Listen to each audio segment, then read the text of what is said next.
Overcast skies here in Austin, Texas, hoping the rain's going to stay away for Game 3 of the series.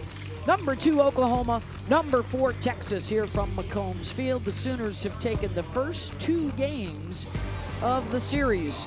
Can Tegan Cavan grab Game 3? The junior from West Des Moines, Iowa, the most outstanding player in last year's World Series, took a tough loss in Game 1 on Friday night. It was a tough loss, but she was outstanding in the circle. She had 13 strikeouts against this really strong offense for Oklahoma. 145 pitches, worked around a couple walks. She's going to need to continue to mix speeds against this strong Oklahoma Sooners offense. hit a couple of home runs off of her on Friday night, Ella Parker and Isabella Emmerling. There is the updated home run numbers for their starting 9, including Kendall Wells, who hit one last night, her 31st, for a new NCAA freshman single-season record. It's insane. I mean, not just 31, but you look at what's around her. I mean, those are team-leading home run numbers, and that's their 2 through 6, you guys. Kendall Wells, I mean, just getting to talk to her post-game, the struggles she had gone through Game 1, Game 2, a lot of strikeouts, a lot of swing and miss and chase, and then tattooed one out into left field. No one remembers the strikeouts after that. No, not after that. Well, we'll mention 4 strikeouts, 3 of them from Tegan Cavan. I think you asked her about facing Tegan the other day, right? She said it's the best pitcher she's ever faced. And granted, young season, she's still a freshman, but it's kind of, okay, welcome to the SEC, welcome to Division I. And she was saying she had not seen a rise ball like hers. First time in Tegan's career that she suffered back-to-back losses in back-to-back starts. She lost last weekend to Alabama as well, so she'll try and right the ship and get Texas back on track and really keep them in the race. A loss today would drop them 4 games back with 9 to play in the SEC title chase, with Oklahoma in first place by a couple games clear of Alabama, top of the table. Here's Kai Minor. She's been terrific. Her first taste of the Red River rivalry. She's 4 for 8. Yeah, how about that, coming into a series like this and raising your batting average? Reached base in the first inning on Friday, reached base in the first inning on Saturday. Falling behind Cavan here, 1 and 2. And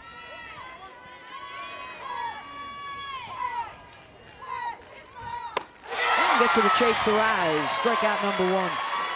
It'll be interesting to see what adjustments Oklahoma tries to make against this. The rise ball that Cavan threw so well in Game 1. This rise ball up the eyes, and Minor just swings right through it. You don't see her do that a lot. 10th strikeout of the year for the freshman. And Cavan just showing how good she is at making that ball get up. Back into the number 2 spot in the lineup today is Ella Parker. Seeing Patty Gasso play with the lineup still a little bit here as we move towards the middle of April. As much as Kendall Wells hit her 31st home run, the hottest hitter has been Ella Parker. Getting all that protection, have her in that 2-hole, walk 3 times. And a liner glove by Vivi Martinez, 2 down. Wow.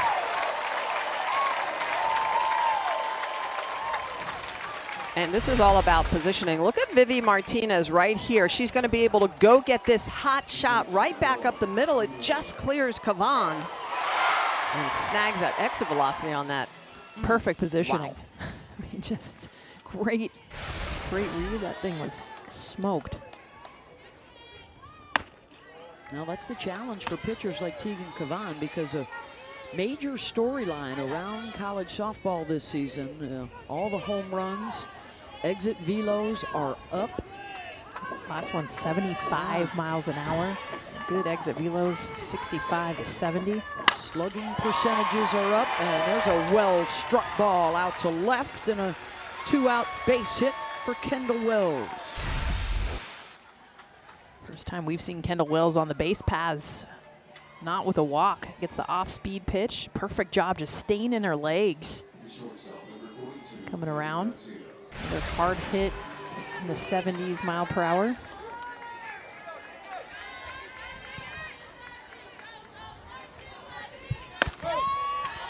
There's Gabby Garcia.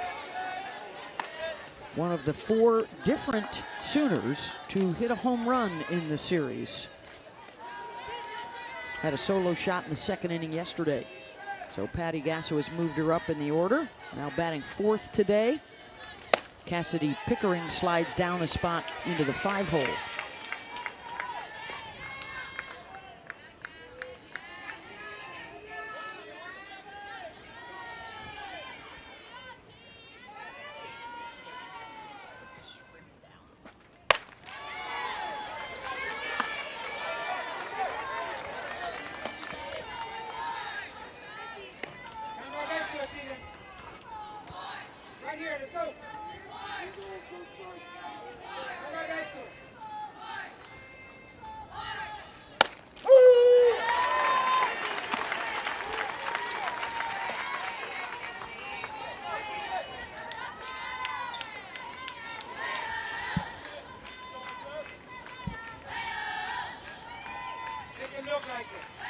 Garcia 2 for 8 so far in the series.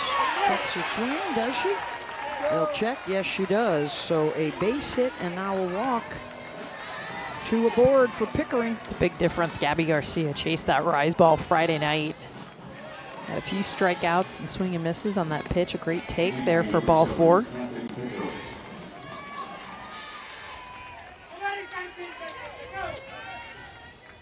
Cassidy's due 0 for 7 with 5 strikeouts against Texas. For the first team All-American a year ago.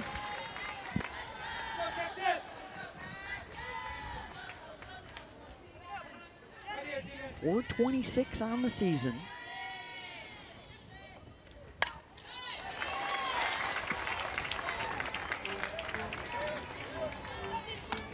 Coming into the series, she had 3 home runs and 9 runs batted in her last 5 games. So from hot to cool. Swing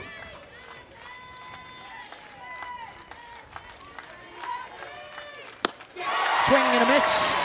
And Cavan gets her 2nd strikeout to end the threat. Texas picking up the bats when we come back.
Thanks so much, Matt. We'd like to welcome those of you watching Arizona take Game 3 against LSU.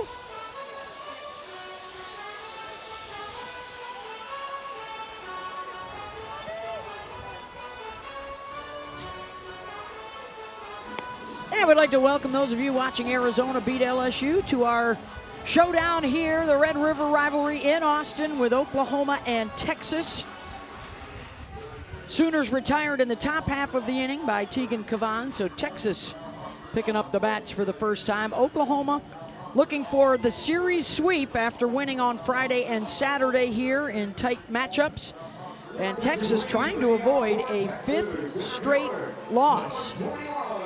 A tough stretch against A&M, Alabama, and now Oklahoma for the Longhorns. And it's Caden Henry, Katie Stewart, and Vivi Martinez to face Sydney Berzon, the former LSU Tiger, now in her first season in Norman. Henry's the junior from Dickinson, Texas. 3 for 6 with a couple of runs scored through the first 2 games here. I'm Beth Mullins along with our Olympic gold medalists Jessica Mendoza and Michelle Smith. Sooners start the day 2 games ahead of Alabama in the standings. And Texas really needs a win today to stay in the title chase. A loss would drop them 5 games back in the loss column with only 9 left to play in the SEC regular season for Mike White's club. To your point, too, Beth, I mean, this is a club, Texas, that last week was #1 in the country. So they've played really well all year. They've just hit a skid here in April. Yeah, it's their first back-to-back losses since joining the SEC after they won game 1 last week against Alabama. They lost games 2 and 3.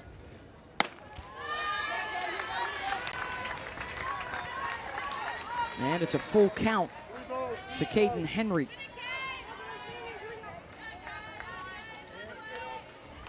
Henry has been aboard in her first at-bat in each of the first couple of games and make it 3 in a row for her against Sydney Berzon.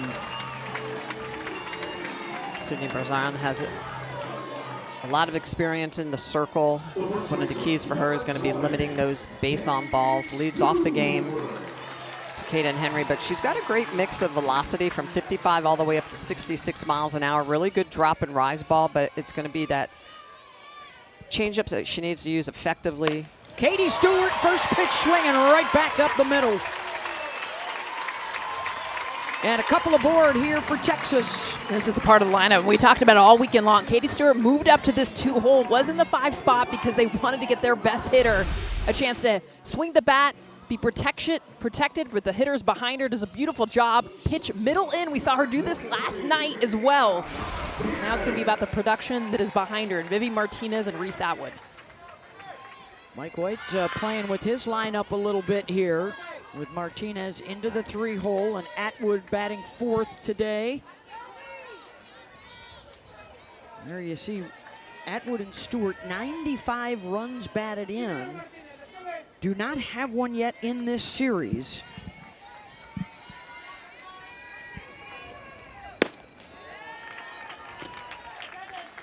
Those are the names that you circle with Stewart, Atwood. 55% of the home runs that Texas hits out of the park come off their bats. And Katie Stewart aggressive in her at bat, taking a pitch right back up the middle. That's what they need to be against Berzon. To short Garcia, the short way to get the lead runner out at 3rd, as Atwood comes up now with 1 down and a chance for a Texas lead. The catcher, number 14, Reese Atwood. And the biggest thing with Reese Atwood is she's been pounding the ball into the ground. She's had some hard hits, but has not been able to get them elevated. 1 for 7 so far in the series against Audrey Lowry and Miley Huachenio. So their first look at Berzon this weekend. And can the school's all-time home run leader crack one against their arch rivals?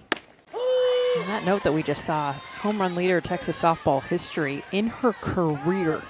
She has no home runs against Oklahoma. No one has hit more. She has yet to do it against their biggest rivalry. Atwood fouls one off. Well, Oklahoma's done a good job of pitching her in this series. A lot of off-speed. She struck out on the off-speed a couple times. And you get in the head, there's a good look at what she's done against Oklahoma. Just a $156, 385 against others. And the home runs that you mentioned, Jess, the big goose egg. Shot foul. And that's what we've seen her do right there. Great example on that last pitch. You know, pitch middle away. She's getting around it. Seen her come around. She ended the game with a double play last night. Huge opportunity to win the game in the bottom of the 7th. It's not easy. I mean, there's a reason why. Hitting, it's going to challenge you. Got 2 on here, chance to strike in the first for Texas. Count goes to 2-2. Well, that's really been the key of this series for Texas. It's the lost opportunities, the left on base. And offensively, they just haven't been able to get it going against a Oklahoma bullpen and pitching staff that's done really well. Out in front. Got her with the off speed, 2 down. And this is an elevated off speed. Look at where this is in the zone. It is up. She should be able to pick this pitch up. This is like an off speed rise ball, just taking something off the pitch. So Sydney Berzon, we talk about her ability to throw a changeup, but that's an off speed rise ball at the top of the zone, picks up the strikeout. That'll bring up Leanne Good.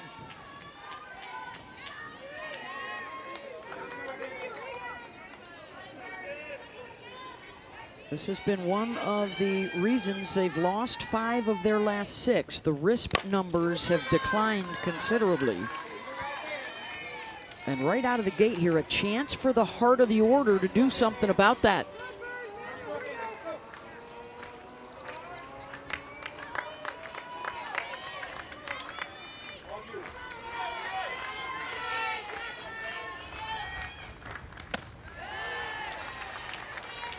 Just $179 with a runner in scoring position during this tough stretch. Good does have a couple of hits. Drove in a run last night.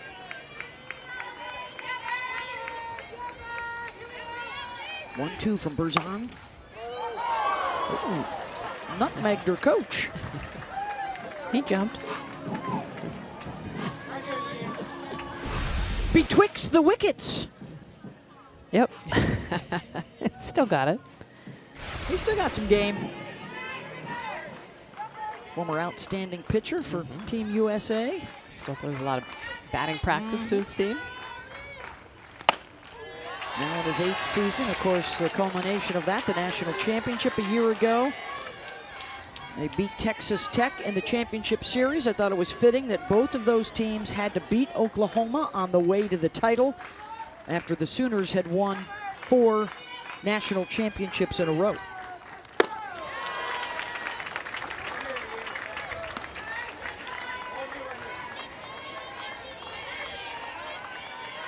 Count goes full. Runners will be moving on the pitch.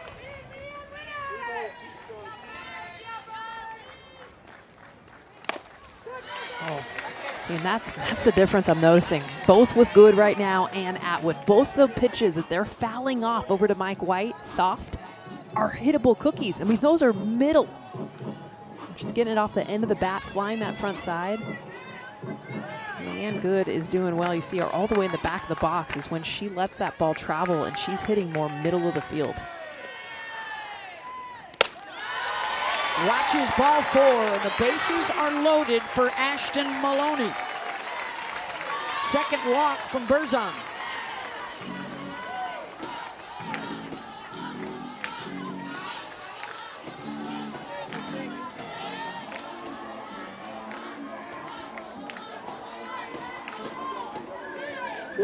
Maloney 1 for 5 with a triple so far in the series for the senior.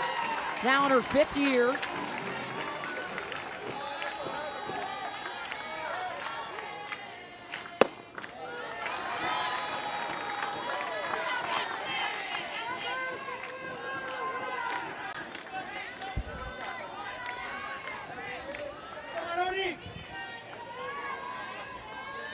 First at bat for her this season with the bases loaded.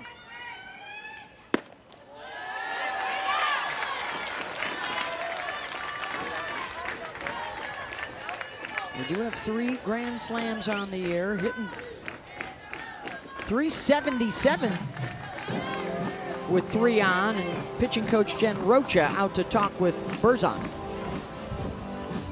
Maloney is still moving through the box, not really standing in to hit at all in a situation where a lot of times you would with the bases loaded, but with 2 outs. She's just looking for a hit. Yeah, exactly. Maloney has that. She's got the short game in her back pocket. We saw Texas get on the board just using the short game last night. So important here, too, for the base runners to remember not to leave the bag early because all eyes will be on them.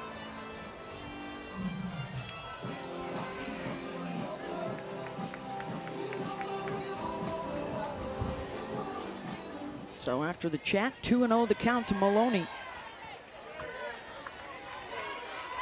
Couple of walks and a single in the inning. Now Maloney takes 2-1.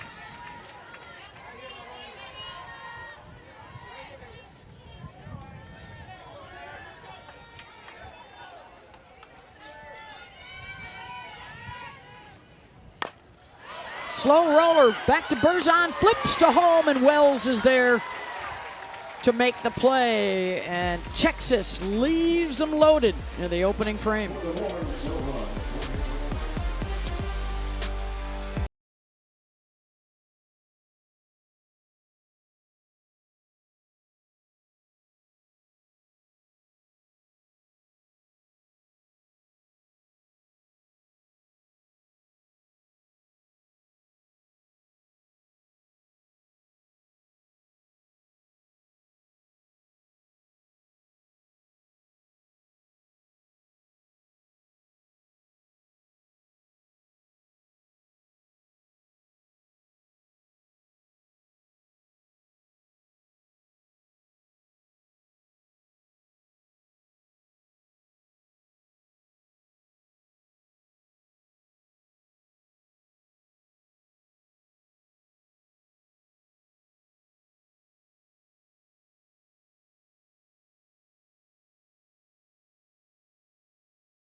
Game 3 of the series, this is how we got here. Opening night on Friday, a couple of home runs for OU and a shutout win.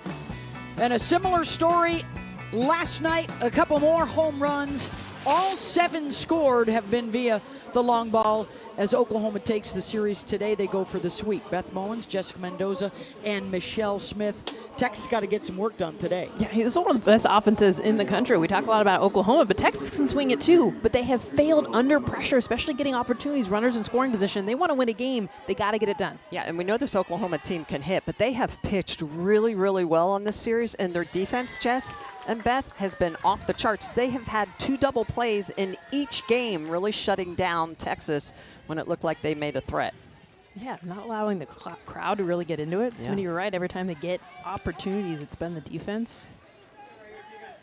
Scoreless as we head to the second. Texas left the bases loaded. They were 0 for 3 with a runner in scoring position and a missed opportunity to jump in front. So the Sooners now pick up the bats and go back to work. 6, 7, and 8 coming up. Here's Isabella Emmerling, one of 4 different players to homer in the series.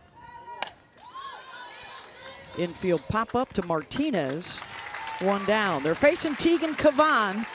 A tough luck loss in the opener on Friday night when she struck out 13. The second best ever against Oklahoma in the last 10 years. Yeah, those 13 strikeouts. Top of the zone, the rise ball was outstanding, but she also mixed speeds efficiently. She had about 17% of her pitches were that off speed. She normally throws about 10% off speed, but the rise ball off speed combination for those 13 strikeouts, 145 pitches in that game was just really outstanding. It was 2 mistakes, 2 balls that left the yard that ended up hurting her. There were numbers Friday. If you're wondering, UCLA stud Rachel Garcia had a 15 strikeout performance against Oklahoma in the last decade. Off the short hop, Martinez, solid at short, 2 down. This is what Cavan is up against. They have already set a new single-season home run record in the SEC. They are en route to blowing up their own national NCAA single-season record. And those are their home run numbers this year. 6 of them in double digits. Everybody in their lineup has a home run. 7 of those over 400 batting average. By the way, 8 is like 395. So, well, and not to mention a 420 team batting average. I mean, ridiculous. The numbers are just off the charts. Sometimes you sacrifice average when you have power. Not this team. No. No sacrifices anywhere through the lineup. Under the direction of JT Gasso, Patty's son and longtime assistant coach. They just keep restocking year in and year out.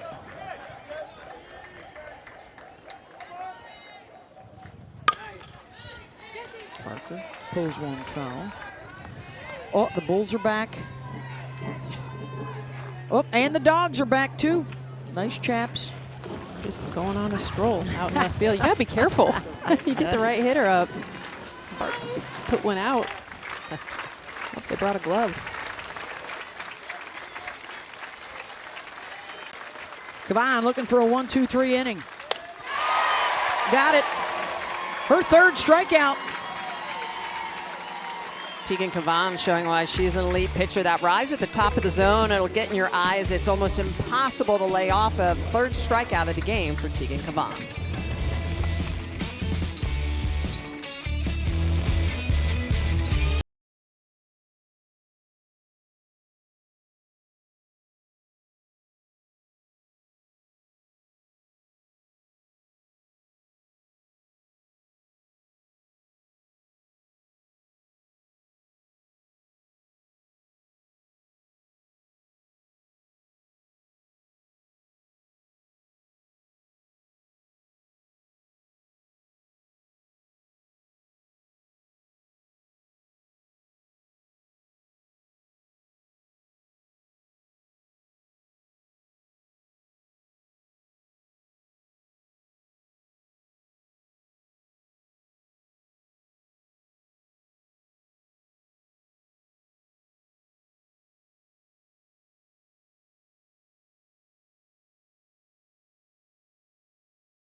It's been a really good run for Texas of late.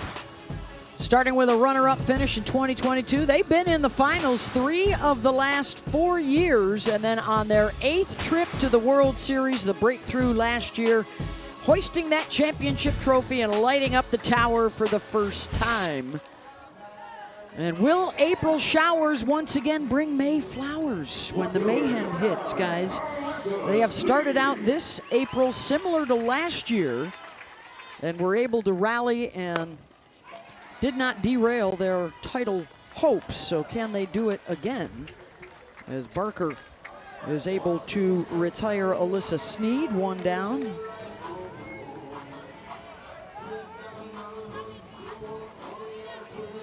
They have started out with a series loss at Oklahoma and now a series loss here at home, or at Alabama, and now the series loss here to Oklahoma, trying to salvage it with a win today.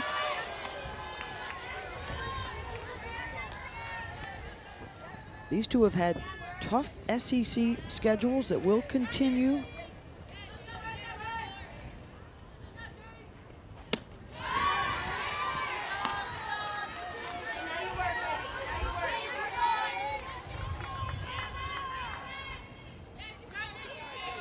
Oklahoma, the defending SEC champs in the regular season, co-champs with A&M after last year's tournament final got rained out.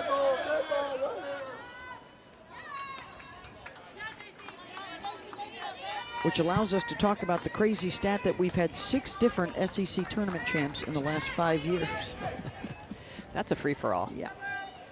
Single elimination tournament. We'll have every pitch for you from Lexington, Kentucky in May this year. Second week of May.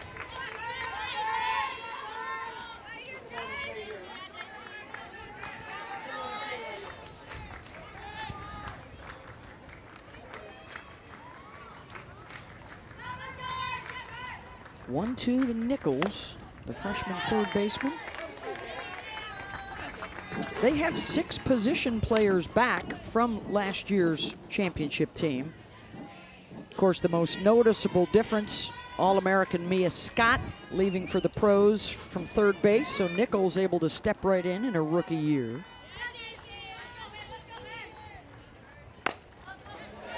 Chopped over Berzon's head, and she beats out the throw from Agbayani.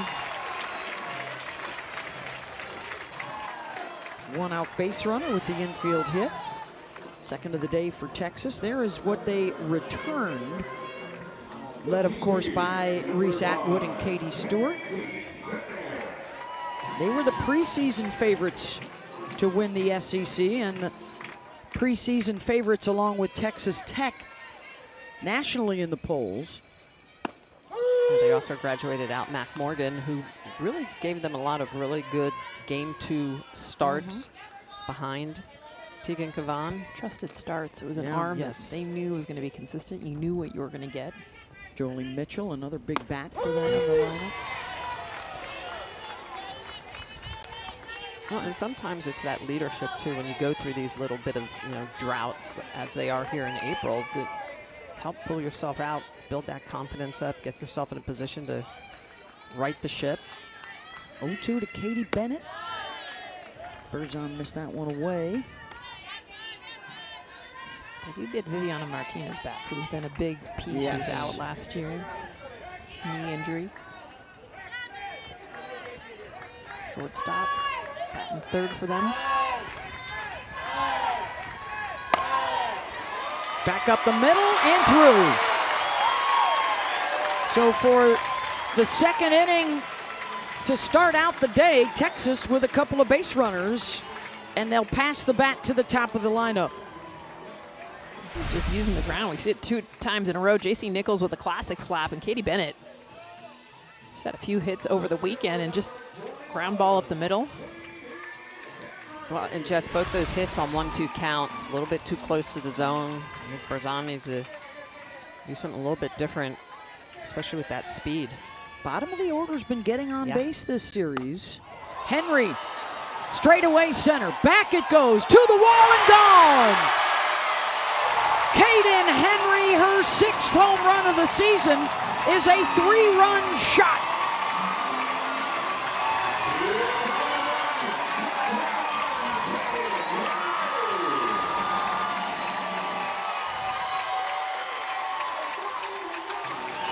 How about they use the ground on the first 2 hits to get some runners on, and then Kaden Henry lifting. I mean, she gets underneath this off-speed pitch, moving kind of away from her bat, but watch her legs get down below this. Such quick hands, barely clearing out in center field.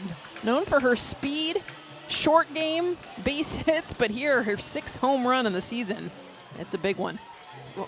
And Texas capitalizing on pitches that are over the white part of plate. Couple of misses here by Berzon. Too sweet, pitches too elevated, and Texas finally being aggressive and getting into pitches that they can drive or move. I feel like the mistakes have been there. They just haven't been hitting 100%. them. And they've not been aggressive.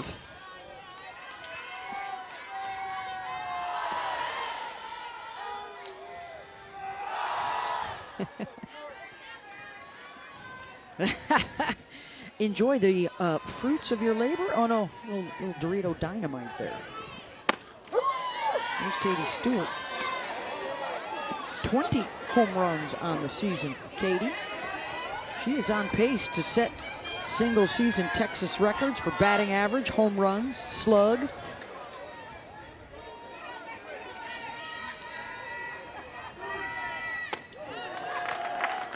Her last 2 hits over 70 miles an hour. And Berzon, that's the 7th home run of the year that she's given up. Typically will keep the ball in the park using that drop ball, but Kaden got under it. That thing wasn't elevated by any means.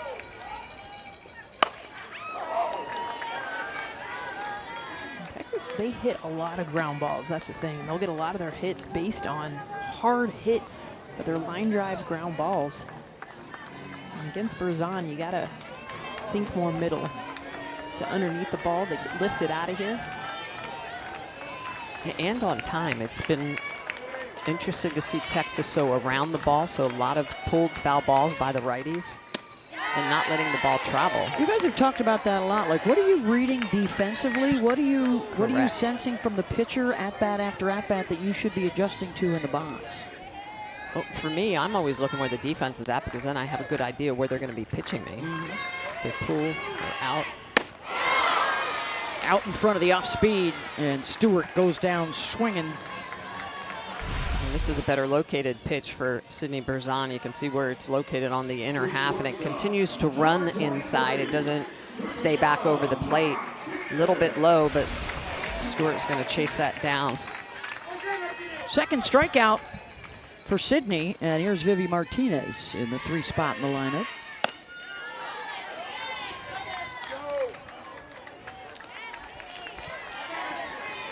How about you, Jess? What do you study when you get into the box? I like to react. I mean, if I start looking at the defense, for me personally, then I get caught up in it. I want to be able to feel and understand what the pitcher is throwing me. Martinez gets a hold of one. The drive back to the warning track in left, but Texas grabs the lead with the long ball.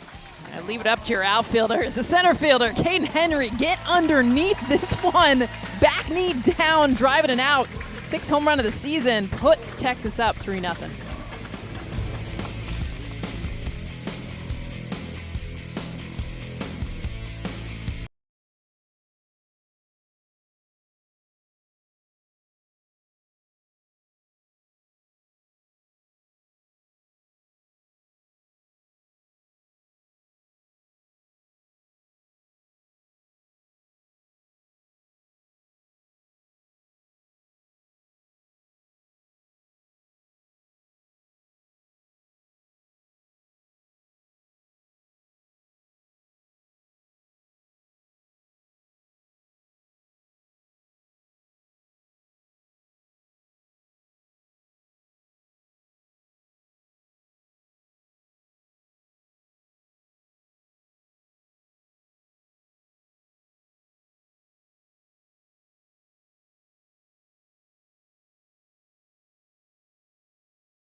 It's a season for chasing not only a championship, but chasing some records too for this vaunted Oklahoma offense.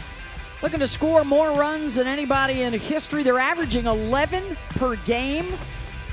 And the home runs, well, they're projected to hit over 200, which would shatter, the home run record. And Kendall Wells just added another home run yesterday, so she's got 31. Laura Espinosa's record has stood since 1995, and all of those are in jeopardy. Batting average, OB, total bases as well.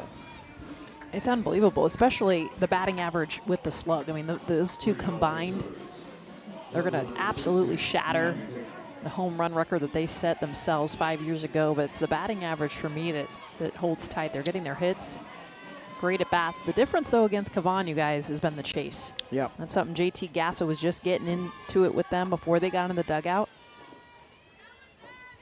Abby Dayton, it's 9 and then the top of the order as Cavan looks for her 4th strikeout the first time through the order.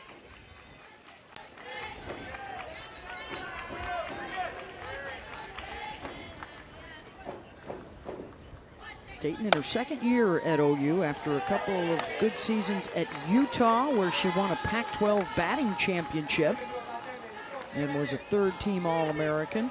She is one of 4 players in D1 that has only struck out once all season.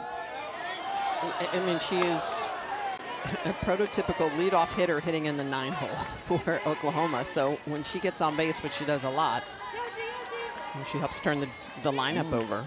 4 times in the first 2 games. She's been OB. Think about it, an on-base percentage of .555 in the 9-hole. Yeah. It's We've seen it mind-blowing. just this series. I mean, how many times she's led up innings with a walk to roll to the top of the order. 3 times she's done that. Full count.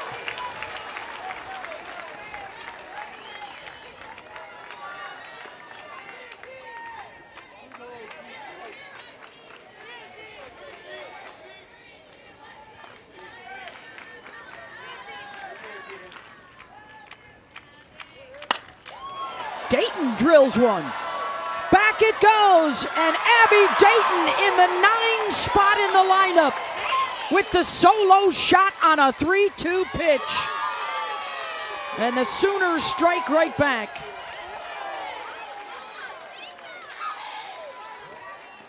Abby Dayton, we talked about her batting average, her on-base percentage, but that's her 6th home run of the year. She has a lot of power. She goes to a 3-1 count.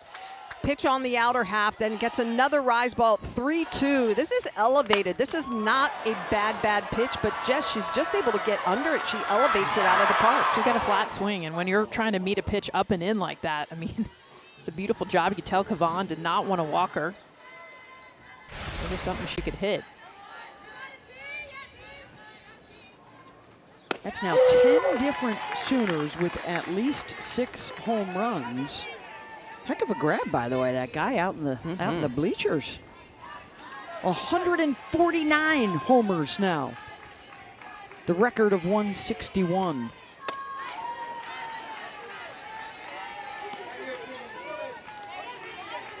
They hit a home run 1 out of 10 plate appearances. So essentially, they're going to hit one out every time through the order. It's incredible. And it's back to the top here, Kai Miner, the 1-1 pitch. Reaches for it, nice backhand. Martinez got it. 1 down. This is a great play. It looks like a simple play, and the ball's hit hard, but when Vivi Martinez is pulled over that 5-6 hole, how quickly she gets rid of it. If she got to bat her out, then it's almost impossible. I mean, look how smooth she is. Going to the backhand, watch how quick she gets it out of her hand. Perfect throw to first base. Only way to get Miner out.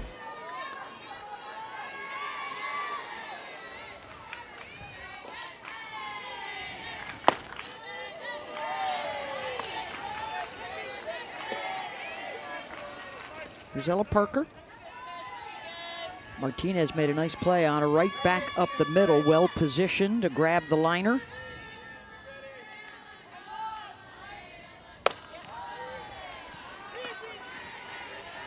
Stays away from the rise. She hit a 2-run home run off of Cavan on Friday night. Teagan did strike her out once.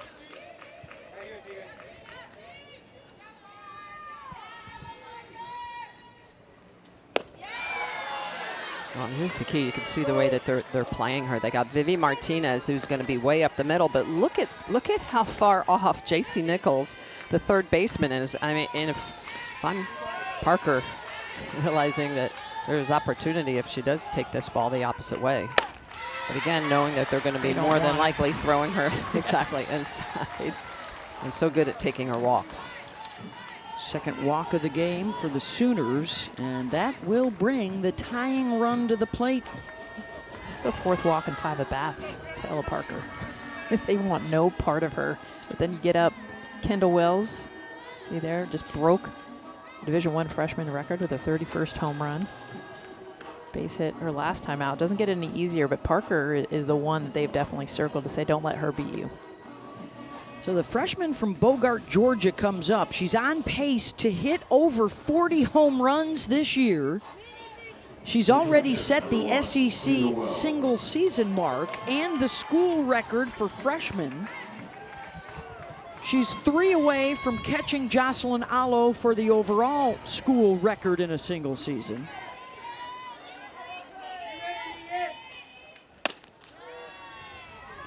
Two of her home runs have been game-tying shots. 7 of them, including last night's, have been go-ahead homers. And she's so simple with how strong she is, that stance that she has. Not a whole lot of movement. She doesn't need it. She's got those catcher's legs, very strong quads. She starts low in her stance and stays there. Well, let's revisit that home run from last night when they were trailing late. This was massive, not just only for the game, but for Wells, who had been struggling, and you see just the power that she's capable of. I've seen quite a few home runs from Oklahoma. Did not see one hit this far into the night last night. That was the game winner. And had been struggling against the changeup and off-speed pitches, and that was an off-speed pitch that she let travel and destroyed it. And just what she's done, 43 games, 31 home runs. I mean, that... You see the perspective comparing to Jocelyn Allo, comparing to a 30-plus year record, you guys. 37 home runs has not been touched. With all of the bats, all of the technology, we haven't seen that record get broken yet. And in the number of games. Remember, 29 of their games, I believe it is, have been run rule games. Rules, so think about it. She would have had an extra at-bat, let's say, at least in those games. So she could have done it even quicker. 13 players in history have had 30 home run seasons. ESPYs has stood the test of time. She had something ridiculous, like she has the single season RBI record as well, like 136 or something in 1995. Yes. That's not when we were talking about bats, you guys. That's when we were talking like Lisa Fernandez and Michelle Smith and like all these dominant pitchers. It was a pitcher's game back then. Yeah. Then Mike Candray and the Cats changed the game. And Wells follows Parker with a walk. And here comes the number 4 hitter, Gabby Garcia, who walked her first time up. Well, Garcia had that big home run as well in this series. I mean, there's just nowhere to hide in this lineup. 17 home runs on the year for Garcia. Two on with 1 out, down a pair, so the go-ahead run comes to the plate. That is the take right there. And this is what JT Gasso had them all coming in, not chasing that pitch. That's the difference. 40% chase, you guys, Friday night. They normally are at 22%. In this inning, as you mentioned, 20 pitches, 13 of them for balls. So they're doing a good job of staying off pitches out of the zone.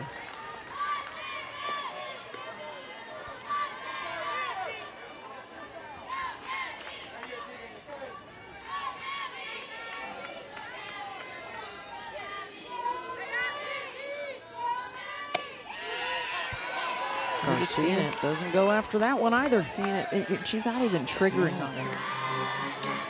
She had strikeouts against Kavan on that pitch, forcing her to come back down in the zone.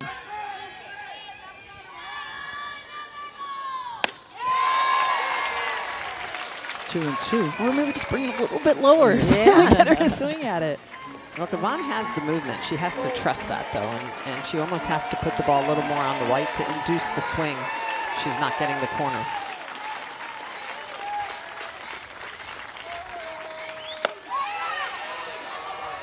Full count.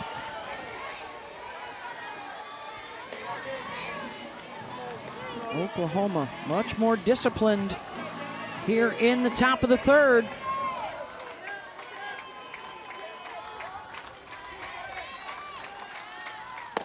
Got her at 70 miles an hour. 2 down. Strikeout number 4.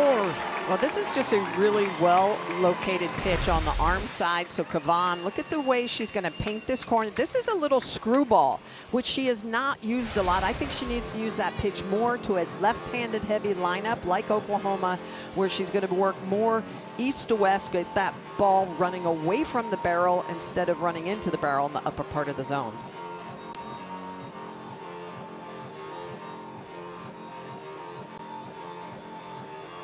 Patty Gasso taking a moment with Cassidy Pickering. It's been 0 for 8. 5 strikeouts in this series. Just really that's more nothing mechanical, just instilling confidence. Yep. Struck out on a rise ball back in the first. Tegan Kavan trying to work out of the jam after the Dayton solo home runs started off the inning for Oklahoma. Walks to Parker and Wells.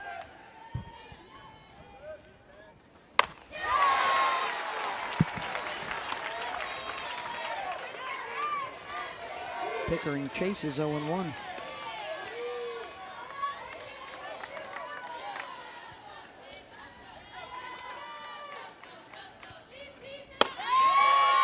The Texas pitchers have kept them in games this series. They've struck out 10 Sooners with runners on base.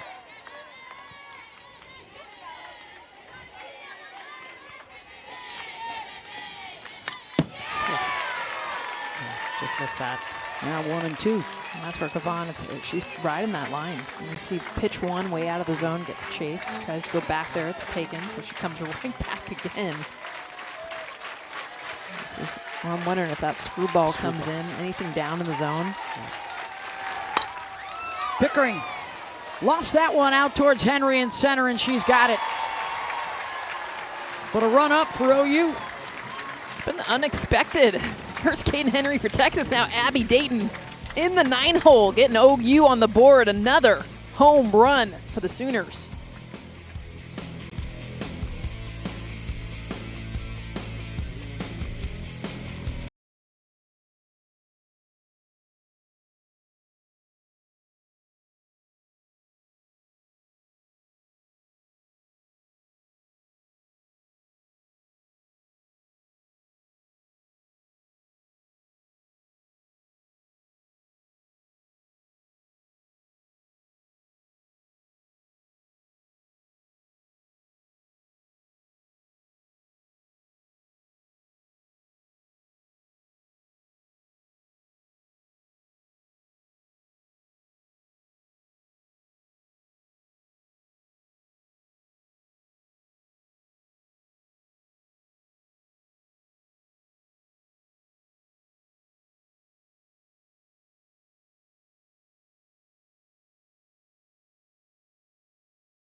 Hey, as you probably already know, we'll remind you anyways, ESPN is your exclusive home for the Women's College World Series. Our coverage begins May 28th on ABC, ESPN, and ESPN2. A lot of folks hoping to be there. Patty Gasso gets there quite a bit, and she's on the mic with us right now. Yeah, you're pretty familiar with OKC, Patty. And, you know, JT handles the hitters, but you pulled Cassidy Pickering there before her last at bat. What's your message been to this offense? Specifically to pick, it's really just one pitch at a time, like really focus on getting your swing off and zoning things where you want it. She's just a little bit frustrated right now, so just keep trying to feed her goodness. And Coach, a lot of people talk about your offense, but your defense in this series has been outstanding. Double plays, 2 of them, and actually the first 2 wins. What is something that you guys work on to make sure you're on point? We just work really hard. They love ground balls. They love challenges, the outfield as well. So defense is probably their favorite part. As good a hitters as they are, defense might be the favorite part of their practice, to be honest. Rumor has it you also want to feed some goodness to your grandbabies? I got to feed some goodness. Talk and to us. because I can't, okay. Don't judge. JoJo, Grace, Ava, Gabby, and we love Parker, and we love Glory. And that's all 6 of them. How many home runs do they have in their careers? They're going to have many more than OU has. So, Love it. thank you guys. Thank you, Thanks, Coach. Coach. That's awesome. Wonder what position they all What a career it has been. She's third all-time in wins behind Mike Candrea and Coach Hutch up at Michigan and the 8 national championships. Of course, Mike set the standard, set the bar awfully high at Arizona, and Gasso still active in her 32nd season, chasing number 9 this year. 9 is the number of consecutive World Series trips that OU has made. Filling her players up with goodness. I love how she said that. So important to understand as much as we talk all the mechanics and everything else, but just filling them up, making them feel good. Reese Atwood, a liner out to left. And the long single to open things up in the bottom of the 3rd. Let's see if Texas can respond to the OU run in the top half. How about this exhale? I mean, and this is what we've seen is that top hand has been dominant for Reese Atwood. All series long, works well on this rise ball, getting down the line. I'll tell you what, Abby Dayton being able to cut this thing off. This is a double off the bat. Keeps Reese to first base. Did not get on base in game 2, so she's back out there on the base paths here in game 3 with Leanne Good protecting her in the lineup today. Leanne walked her first time up. 3 spot on the board for the Horns, courtesy of a Caden Henry 3-run home run in the last inning.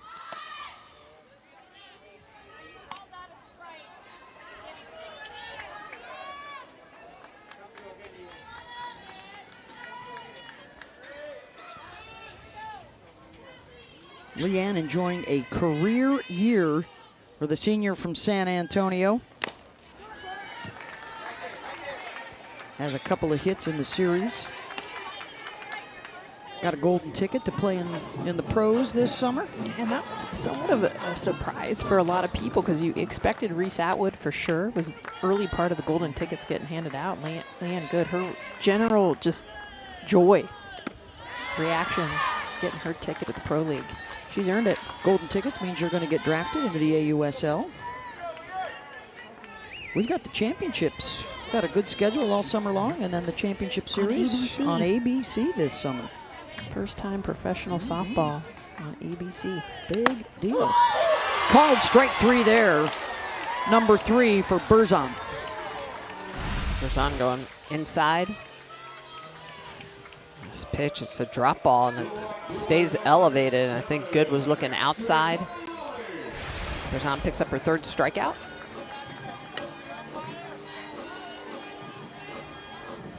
One down with Ashton Maloney coming up, and Gasso out to talk to her infield here.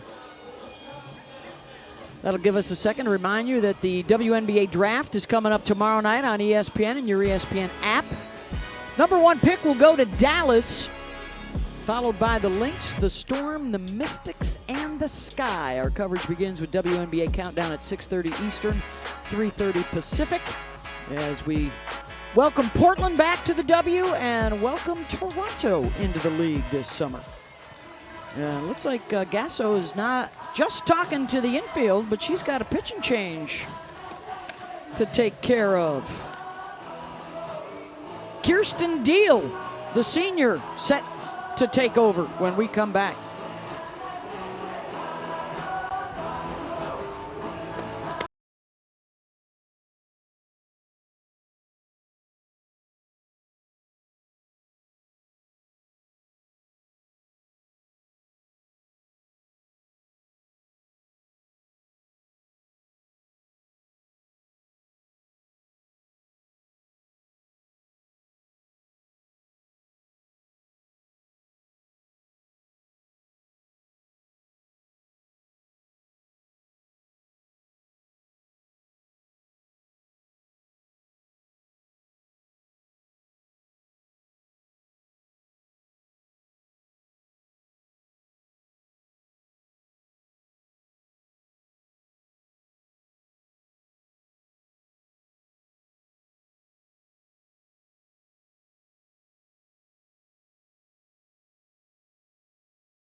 Four-year player for the Sooners. That includes a pair of national championships for Kirsten Deal, making her 12th appearance of the season.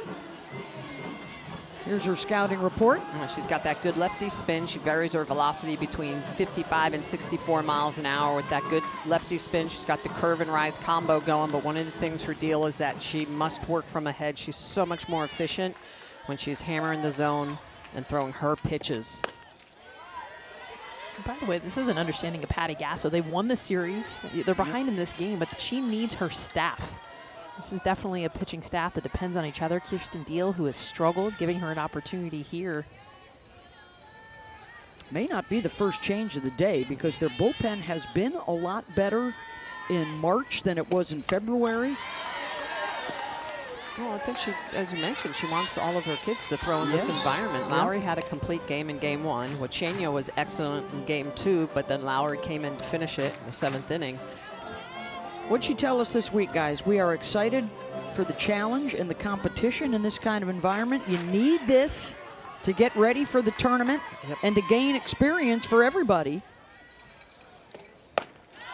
They have the toughest remaining road in league play. They're a couple of games ahead of Alabama right now in first place. After today, some teams have 6 games left. Others have 9 remaining before the SEC tournament to decide the regular season championship.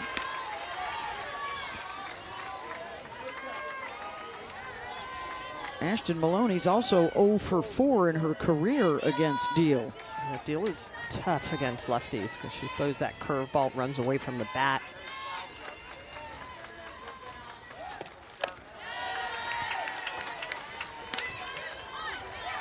Full count. Atwood started off the inning with a base hit, then the strikeout of Good.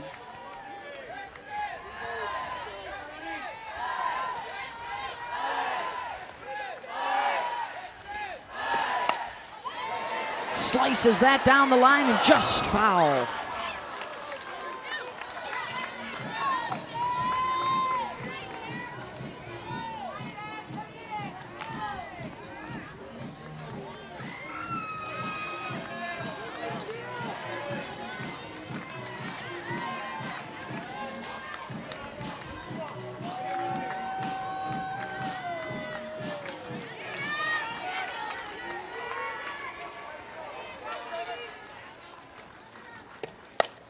Maloney, this one will stay in fair territory and into the glove of Abby Dayton. 2 down.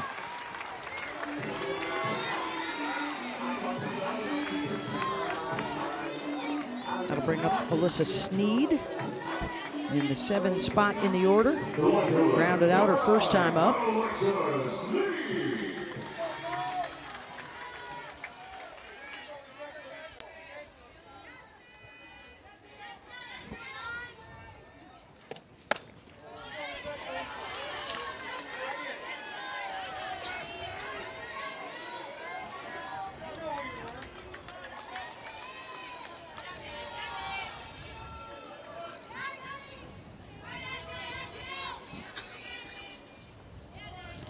Here's the 1-0 from Deal. Inside corner. Kendall Wells behind the plate, working for her pitcher. Did a good job framing that off. It was a little off the plate. We'll talk about her with the bat, but freshman catcher has done a really good job, the multitude of pitchers. Switched the tape up on the chest protector today, going with the horizontal blue for the pitcher focus. And they talk about Kendall being kind of the jokester of the team, keeping things light. You can kind of just see it, the way she just moves her body, carries herself, talks to her teammates, a ton of confidence. Always encouraging. It's a good NIL deal right there, by the way, for Oklahoma catchers. They should sell those T-shirts. The blue horizontal blue or the vertical red. Something you could change every day, maybe. Well, she just moves well behind the dish. Catches with a lot of energy. And mad at herself like that. Wanted that foul tip. Yeah. Well, it's a certain personality, right, that comes to an Oklahoma or a Texas, because you know week in and week out you're in big games. You want the spotlight. You want these big opportunities, big moments. None of these guys woke up this morning to be mediocre.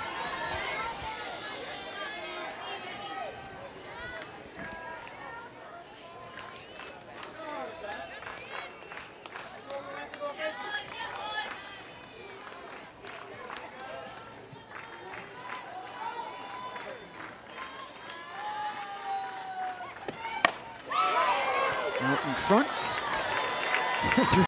through the door towards the batting cages out there in the left field facility.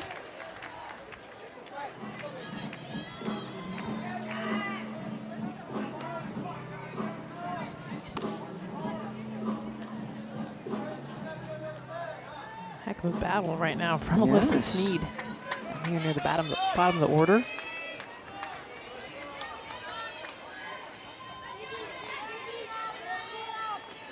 Two from Deal. And Sneed works the count full.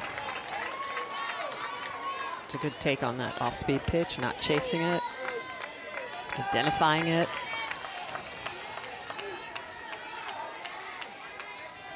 How about that longest plate appearance How about of her that? career? What's she gonna do with it? Gonna drive one the opposite way down the right field line and drifts foul. Al Parker had a long way to go. She's been playing way off the line for all the righties. They haven't hit any down that line. That's the first time she's had to go to her left. Almost all the righties have been pulling everything, been going to left field. 10th pitch of the at-bat. Sneed and Deal. Of course, it gets the knob. Hit the, oh no, they're gonna say it hit her arm. Sneed was acting like it hit the bat. I think it might have got her hand and the knob. The way it sounded, it sounded like it got the knob. Patty's gonna probably check on this.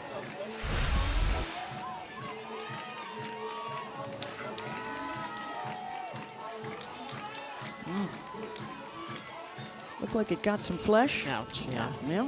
I'm surprised she didn't go straight to first. Yeah. In the longest at-bat of her career. That's her hand. She gets on base, hit by a pitch, so 2 on with 2 out Yeah, that's hand. for J.C. Nichols, and actually they're going to go to a pinch hitter here. Victoria Hunter will come on to hit in the 8 spot.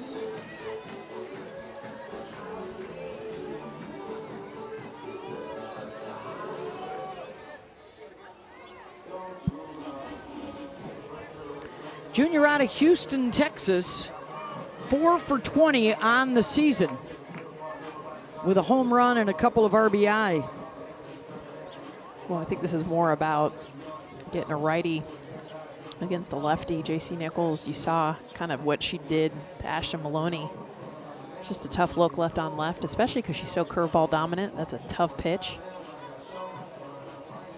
Ron Hunter has a lot of home run power. She's had some big bops in her career as a pinch hitter for Texas.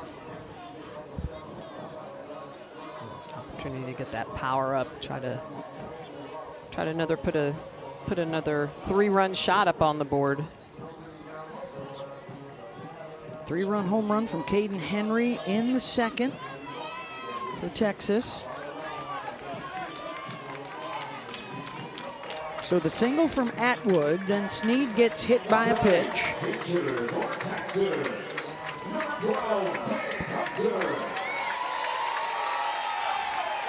5 career homers as a pinch hitter. Lays off the rise, 1-0.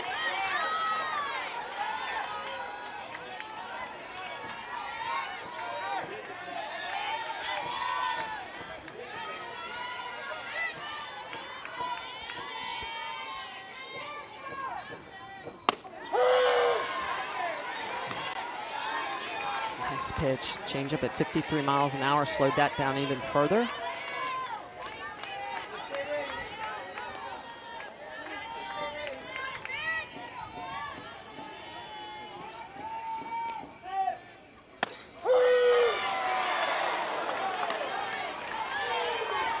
1 and 2 as Deal jumps ahead. Looking for her first hit since late February against St. Bonaventure.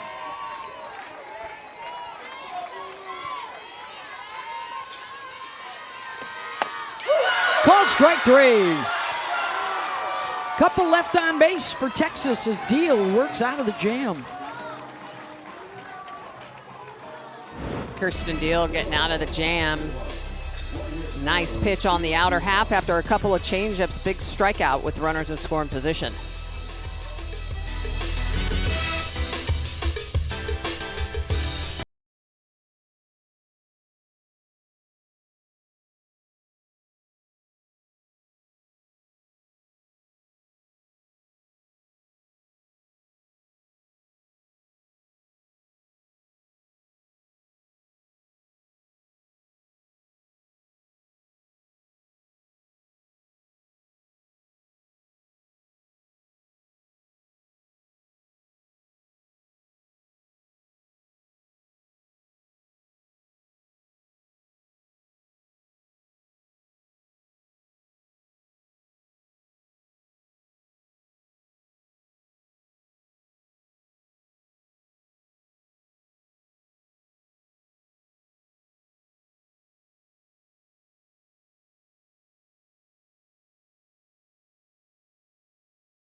Is finally bringing the championship home to Austin.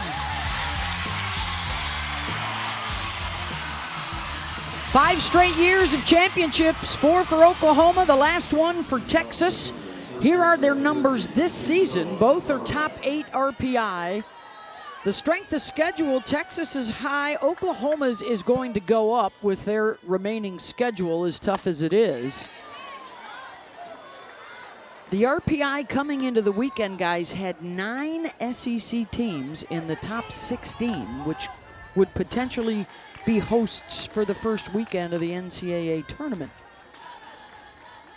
6, 7, and 8 coming up here for the Sooners. They trail Tegan, Cavan, and Texas by a couple into the top of the 4th. Tegan has 4 strikeouts. And a home run ball off the bat of Abby Dayton. And just to see the late break of her rise ball is such a perfect idea of when you see someone swing at a pitch out of the zone, because it's in the zone and then it leaves. Smashed foul. Had Citlali Gutierrez ducking for cover out there in the bullpen. Good form, Sid. Good form. So it goes like this. This is what I look like. We saw her throw yesterday, and now she's getting loose here today. 0-2 from Cavan, looking for strikeout number 5. Right back to her. 1 down.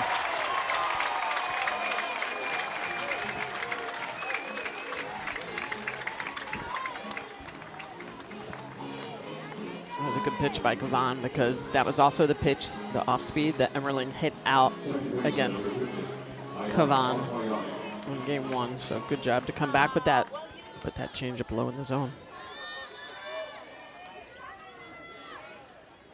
Alana Agbayani grounded to short in the 2nd.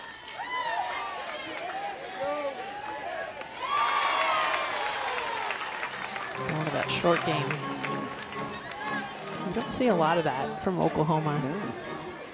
Clearly, we showed you the home run numbers. There's a reason why they want him to swing the bat.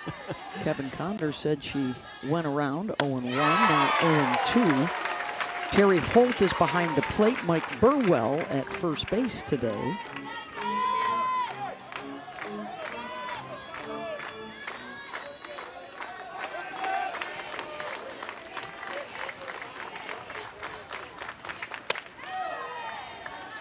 Base one upstairs. It's a good 0-2 pitch. Tegan Cavan typically will throw her changeup about 10% of the time. Against Oklahoma, she raises that to almost 16 to 17% of the time. Knowing that she needs to try to take that power away. Starting to see it show up here a little bit later in the game, second time through the order. Smitty, her rise ball is so good. And you can see against the average team why, really go with anything else. Show the drop, yeah, show the change, but just stick with what you got. But a team like Oklahoma, they'll get it, and they have. Yeah, and the changeup also helps you as a rise ball pitcher because if it's in the head of the hitter, it delays them just enough, then they see the rise and they swing through it. So it actually helps induce that swing and miss. So you're going to pitch there. I think that's a great location for it. Agbayani is a very good 4 average type of a hitter, so throw that down and then try to come back upstairs with that rise ball.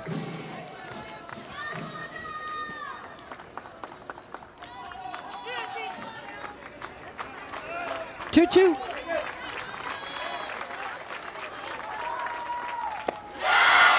Got her to chase. 2 down, strikeout number 5. Or you can come back with the changeup, back-to-back changeups. This one on the outer half, and she gets Agbayani to fish through it. So look at the location of this pitch. This is a ball, but she gets Agbayani to chase it. So almost the same location as the pitch prior. Agbayani chases that pitch. 5th strikeout for Tegan Cavan. Oklahoma's chase has doubled against Tegan Cavan alone. I know it's a smaller sample size, but it just shows you a team that does not normally chase, has a really good eye. Swings through the zone, then it gets in your head. Sydney Barker just took a pitch right down the middle there because then you're like, I'm taking all the way because I don't want to chase this rise ball.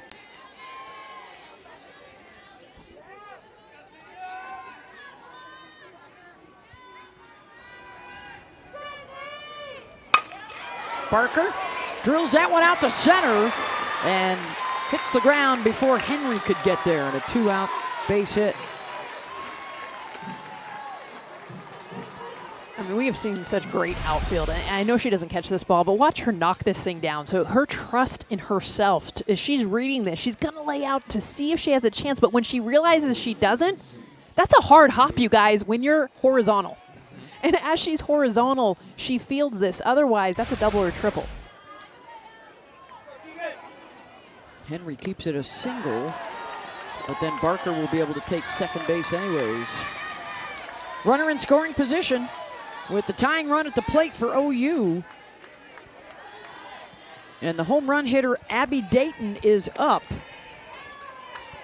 Pretty cool for Abby, by the way. In the last year, she now has hit home runs off of Tegan Cavan, Carlin Pickens, and Nigeri Kennedy.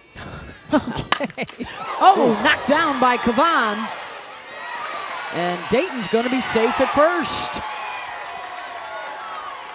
It's a couple of hard comebackers right at her, and now runners on the corners, and it's back to the top of the order.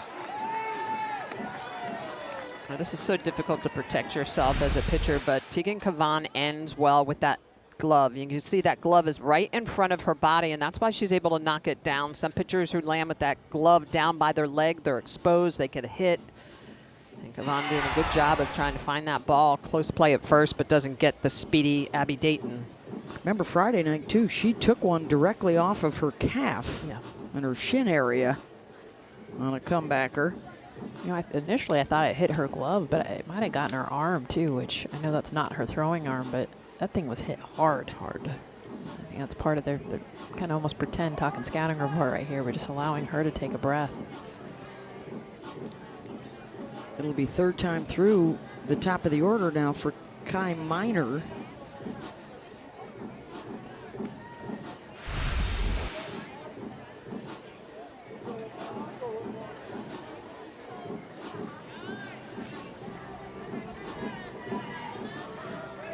See this angle, looks like it might be all glove. Yes. Yep. Yeah, she almost catches it. A little scary nonetheless.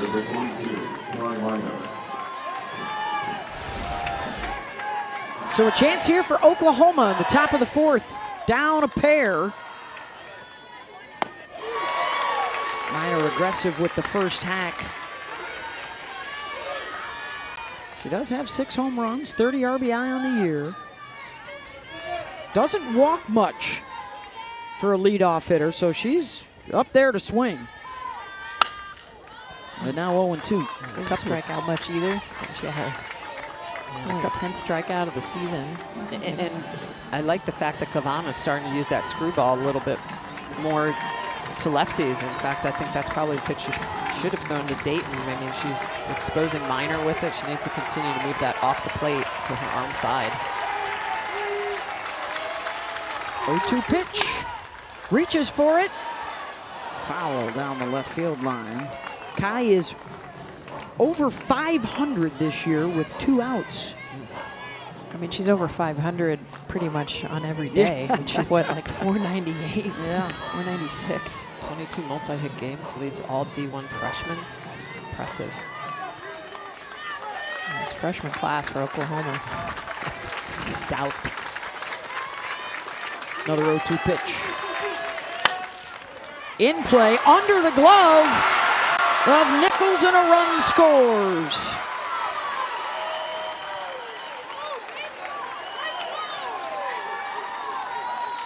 Look, this ball is hit hard, but it's a play you got to make. You had to help your pitcher out. She's reaching for this. And it's actually not hit that hard. I mean, you could see Kai Minor's body positioning. She just half swings at this. And I know it's to J.C. Nichols left, but that's a play for a freshman. Yeah, she needs to be Gotta able to come up make with that. Yeah, absolutely. So now the tying run at second, the go-ahead at first with Ella Parker coming up.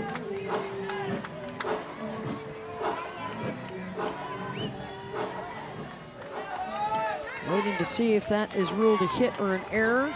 And Ella has a chance now to do some damage. Lined out in the first, walked in the third. I'm going to call that an error.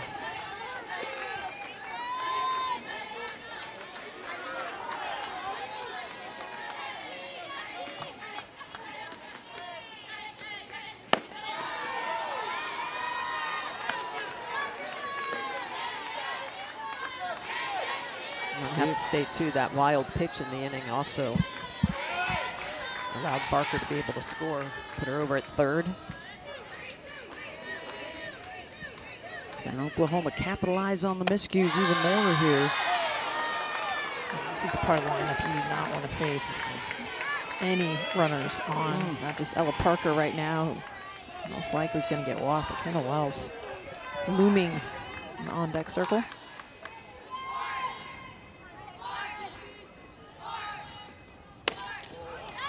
Ball 4.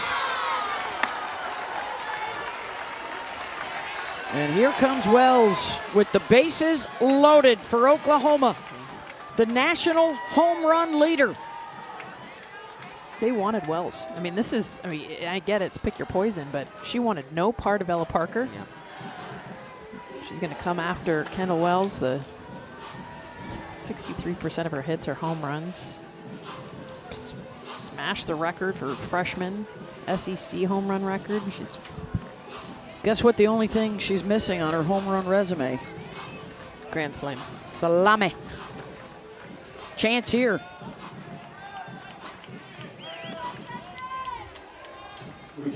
Single and a walk on the day. Had a 3-run home run last night.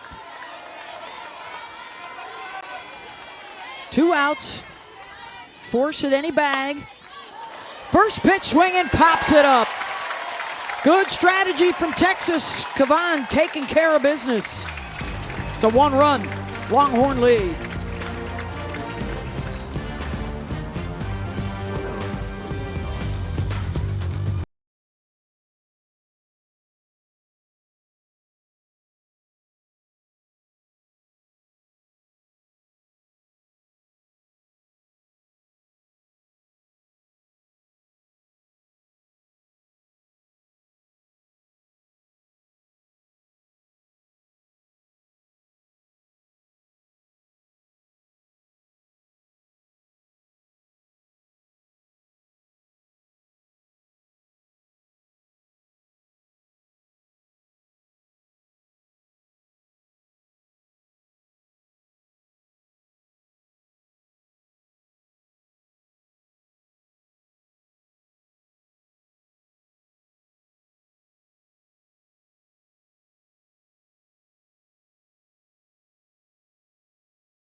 CC on ESPN, and welcome back to Austin McCombs Field with OU in Texas, and Mike White now joining us.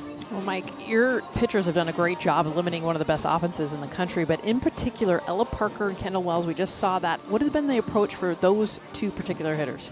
Be very careful. So, you know, they got a lot of power and they can do a lot of damage, and but you've got to challenge someone on that lineup and just try to outguess them, you know, a little bit, and hopefully they swing at the pitch that you want them to swing at. And Coach, what makes Caden Henry so good in that leadoff spot? Obviously, the big home run today. Well, obviously, you know, triple threat, got some speed there. Doesn't do so much slapping, but can drop that bunt on you as well. So she got some pop in her bat. You know, she's able to hit the wall.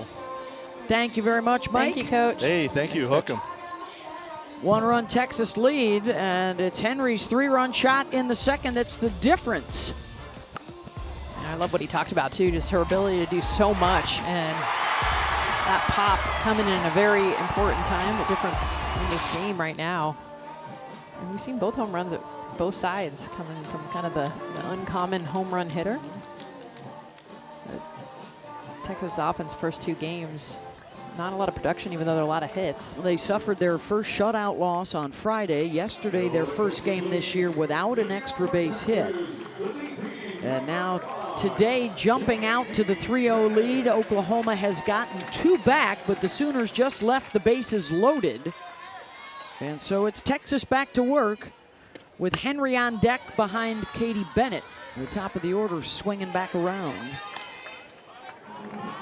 Bennett singled and scored on the Henry home run. Facing Kirsten Deal, who came on in relief in the last inning.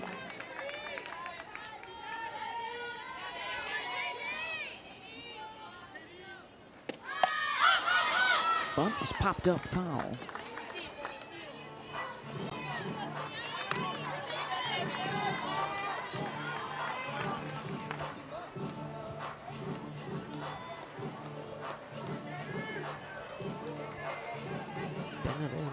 Unable to get that down. I like the idea because the corners, especially Emmerling, the first baseman, so far back. With a lefty pitcher. 0-2 pitch. Pop foul again.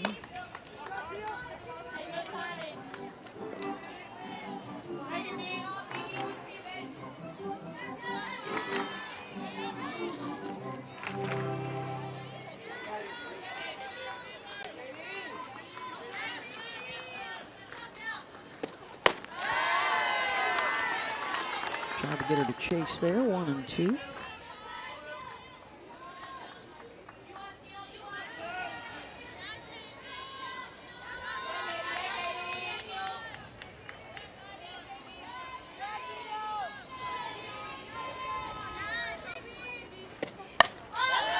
Might be an all hands on deck kind of day for the Sooners. A chance to use several different arms just in case there. Alyssa Parker, 0-0, and yesterday's winner, Miley Wachenio, getting some paperwork done there on the right.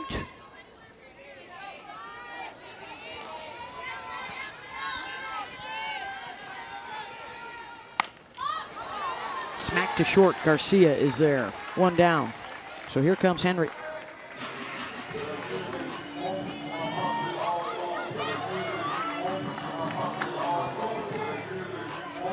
Walked in the first, and then the 3-run blast to straightaway center in the second. Sometimes after you hit a home run, you look for that short game. Just to kind of showcase all your talents. Be surprised if she thinks about drag bunting. Home run came off of the starter, Sydney Berzon, today.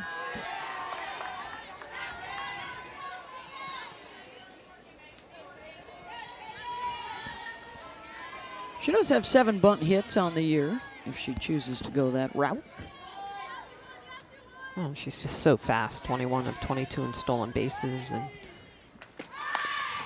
dropping it down. And the throw, an errant one out into right. And Henry into scoring position.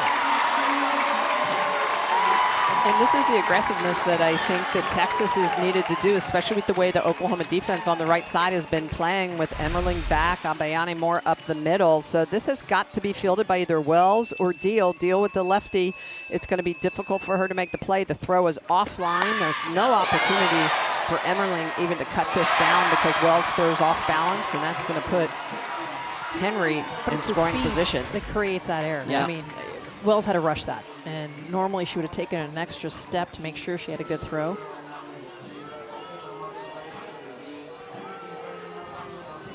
Wonder if Patty's asking if she was in the running lane. Well, Emmerling wanted nothing to do with that throw. Normally you'll see a first baseman at least try to go get that. Of course, the new addition this year in softball is the double base at first. And the runner required to run towards the outside bag, the orange bag.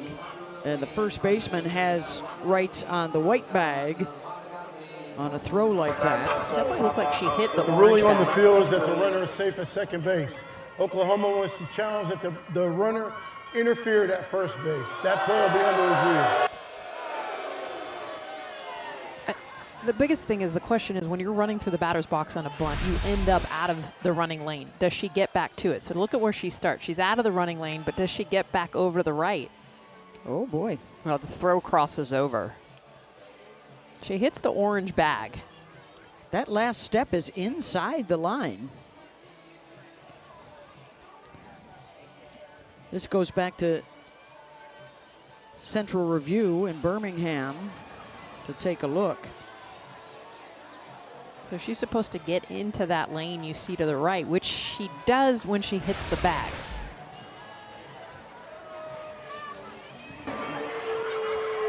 After review, the call stands on the field. The runner is safe at second base. Oklahoma will have one challenge remaining. So the infield hit and then advancing on the first error of the series for Oklahoma. She gets to second. And big moment now for Katie Stewart. A single and a strikeout today. I wonder if there's another pitching change.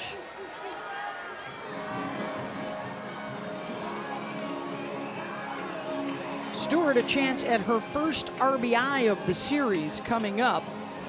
And it looks like she will see a new arm out there in Berkeley Zakay, the freshman from Niles, Michigan, who has thrown 8 2/3 innings on the season.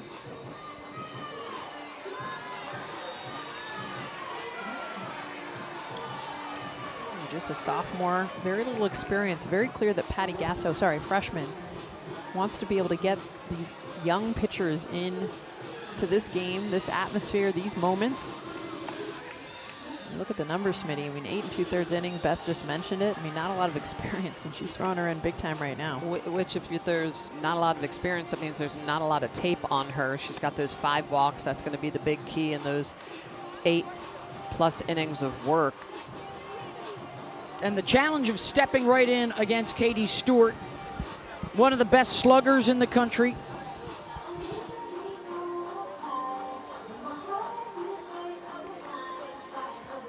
Chasing a whole bunch of Texas single season records, including a couple there held by her buddy Reese Atwood.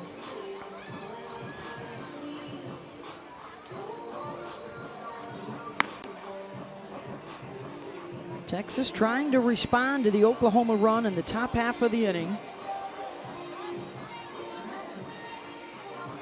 Deep breath from Stewart here.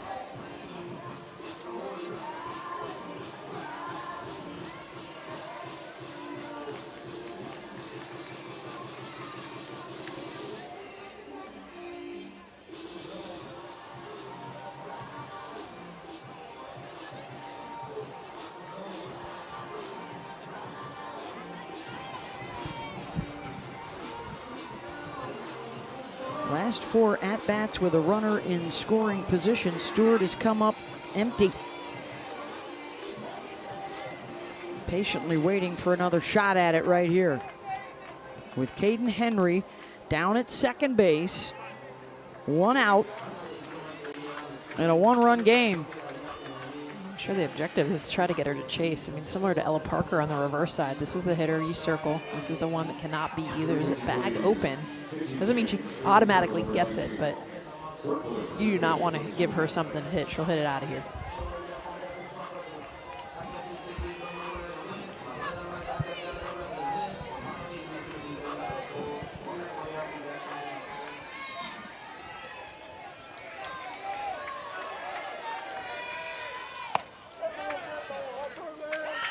Oh, and it hit her. So Stewart will not have a chance to swing the bat. She'll take first. With first base open, this isn't the worst thing that could happen. I mean, the question would have been, do you walk Stewart, do you pitch around her? I think that was going to be their plan all along. Exactly. Don't give her a So strike. you pitch around her in one pitch. So it's So can Vivi Martinez protect? 0 for 2 today. With Reese Atwood on deck.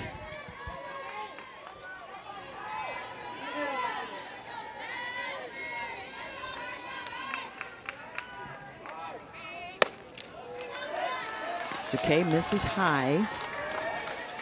2-0. Remember, got Reese Atwood on deck. I know she has been quiet this series, but this is the part of the order. Got to attack Vivi Martinez right now. Martinez, ground ball to Emmerling at first. That'll move the runners over with 2 outs. And first base open with Atwood coming up.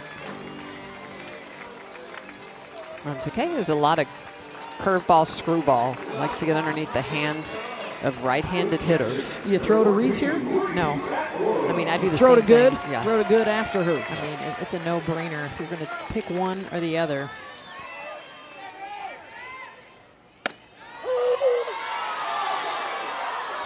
Wow, 52 miles an hour, a strike outside. And she throws that changeup often. About 30% of the time she'll use that pitch. Expect it again. 0-2 to Reese. Amazing, though, how that first pitch will set up the rest of this at bat. That's Yeah. a ball up and out. And so she now just- Reese knows, okay, I've got to expand, especially anything up.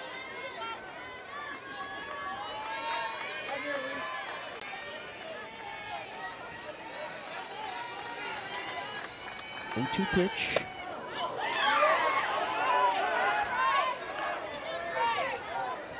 Got some funky spin on it. Yeah. Started away, kind of came back in. Berkeley's sister Riley is also on the team. Their mom Leslie was a college softball player. Big moment here for her. Gets Atwood to swing and miss, and a strikeout for Berkeley Zakay with 2 in scoring position. It's all about that first call. She gets the changeup called for a strike. So Reese Atwood, 2 strikes later, she's got to protect. Spinny, off speed, swing and miss.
Welcome back to the SEC on ESPN. How about some national storylines? Washington staying unbeaten atop the Big Ten. Alexis DeBoer having a big weekend at Minnesota. Congratulations to Patrick Murphy, 500 SEC wins. He picked up number 500 this weekend. Megan Grant and UCLA having themselves a home run fest against Illinois. And congratulations to Utah and Haley Mastretti, the big upset yesterday over Texas Tech, which has opened the door potentially for this Oklahoma team to be the new #1 in the nation when the poll comes out on Tuesday. I don't see how they wouldn't be, especially going up against this tough Texas team, regardless if they win this game or not. Around the SEC, both Florida and Arkansas winners today. A couple of other contenders. Florida 3 games behind Oklahoma in the loss column.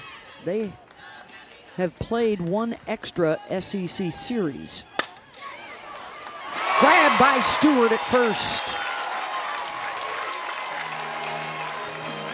Nice changeup by Cavan. And I love the way that Katie Stewart read this off the bat and was able to go ahead and go get it. So nice changeup diving away. Look at the, I'm surprised that Garcia even was able to hit that. He touched the ground. Yeah, back knee on the ground. But look at the way, the movement, first step getting to that ball by Katie Stewart. That's a big out. So they take care of Gabby Garcia. Here's Cassidy Pickering. Remember, Patty told us in the interview we had back in the 4th inning, just 1 pitch at a time for Cassidy, recognizing she's struggling. Said she's trying to fill her up with goodness right now, just get that belief going again. This game is so hard. We're seeing Reese Atwood on the reverse feel the same way. A lot of swing and miss, missed opportunities, and you beat yourself up mentally. Exactly. Well, you want to get out of your own head, so try to get them thinking about something different. Looking for a little positivity to take into Bedlam midweek. They play Oklahoma State on ESPN2 on Wednesday. And then back-to-back home series, Arkansas and Georgia, before finishing up the regular season at Aggieland, as they try and repeat as SEC regular season champs. Texas will head to Georgia next weekend. 1-2, Pickering. Backhanded by Good on the grass, over to first, got her. 2 down.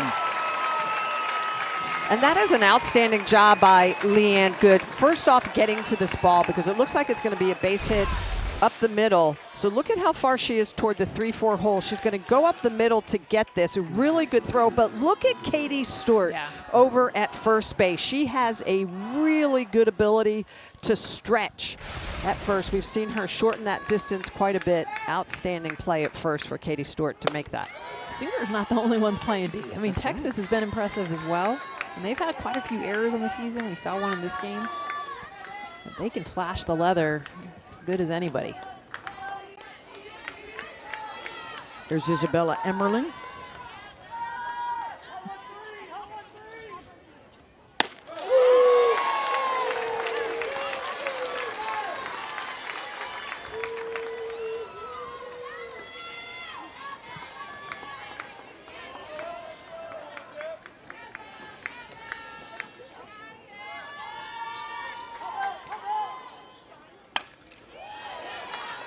Hey, Wednesday is also Jackie Robinson Day in MLB, and a special ESPN telecast for you with the Mets and the Dodgers. Looks like Shohei is scheduled to get the start. Coverage will begin at 9 Eastern, 6 Pacific, with baseball tonight coming your way from Dodger Stadium. MLB's best on-base streak, who will also be pitching, Shohei Ohtani. 1-2 to Emmerling. Misses away and down.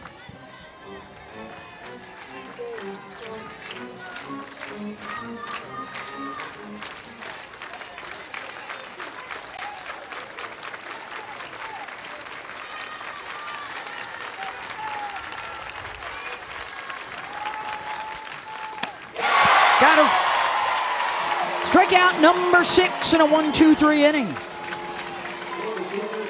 Tegan Kavam with a 1-2-3 inning. Her second of the game, going upstairs with the rise ball to catch Emmerling. This rise ball has been dominating. 6th strikeout of the game for Kavam.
Let's get you up to date on what's been happening second inning with a couple on. Caden Henry, the 3-run home run to give Texas the lead.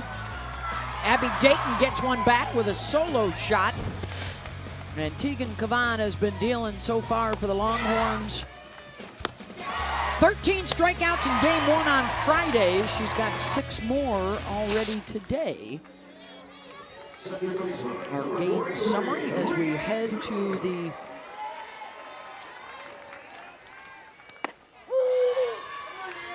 bottom of the 5th. So Leanne Good.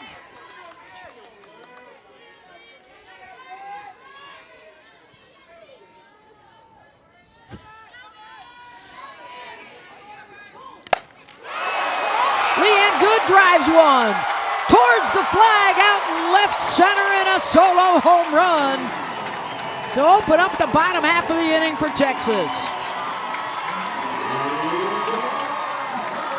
First 2 games, the long ball was silent from these bats. In fact, they were using short game, anything else they could do. It's been a different story here in game 3. We showed you Caden Henry's home run to get him on the board back in the second here. Leanne Good leads this off. That little triple tap pitch up and away. She knew it right away.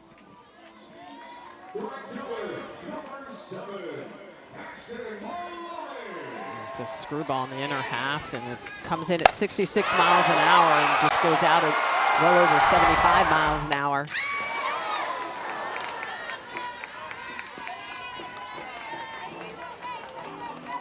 Eighth of the season. And for Texas, all 4 of their runs on the board thanks to a couple of home run balls.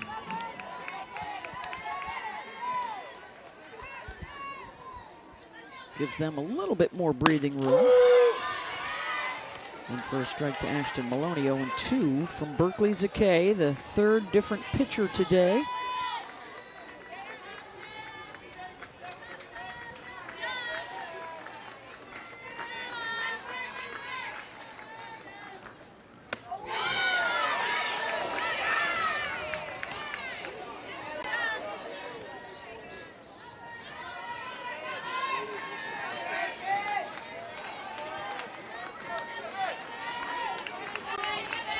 Ashton 0 for 2 on the afternoon. 2 really good takes. Yeah. Changeup was funky. It's kind of spins. Got a different look, but both of those barely a ball. Well, her delivery looks a little different because she really steps to that left side, and the arm comes from behind her back. Nice snag by Zakay to take care of Maloney.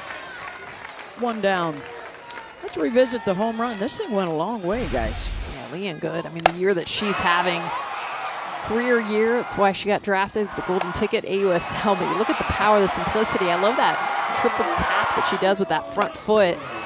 Kind of get her timing in line. She's gone a long way. Showering her with some praise as she heads for home.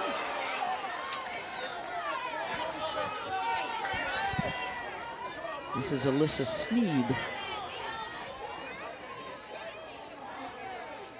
Texas trying to take game 3 after the Sooners won on Friday and again last night.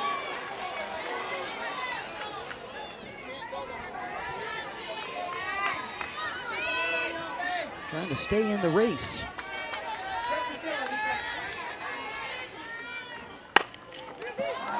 Right back to Zakay again for round number 2.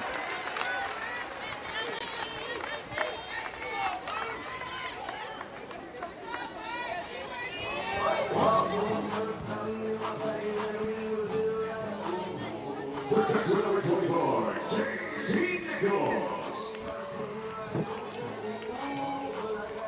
That'll bring up J.C. Nichols.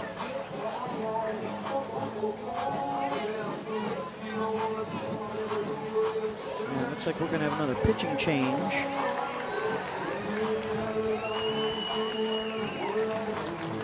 And this will be Alyssa Parker, another one of the freshmen, a two-way player.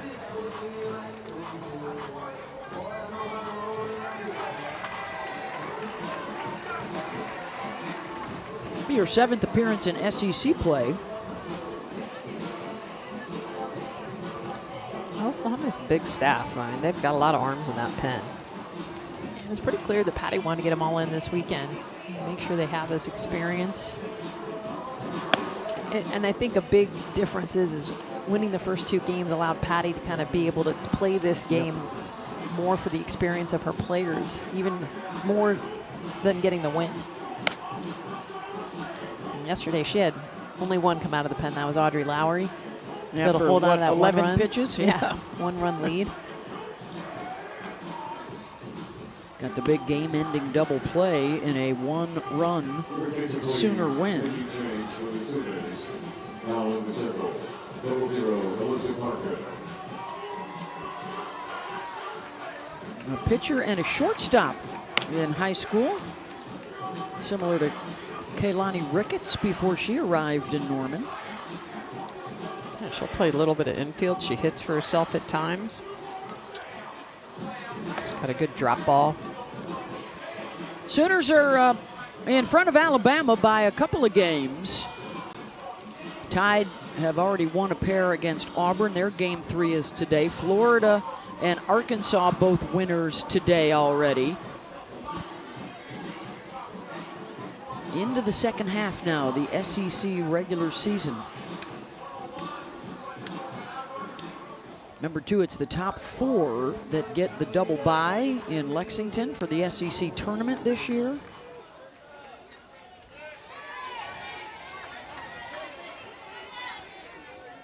Here's J.C. Nichols. Singled and scored in the second. Hunter pinch hit for her in the third.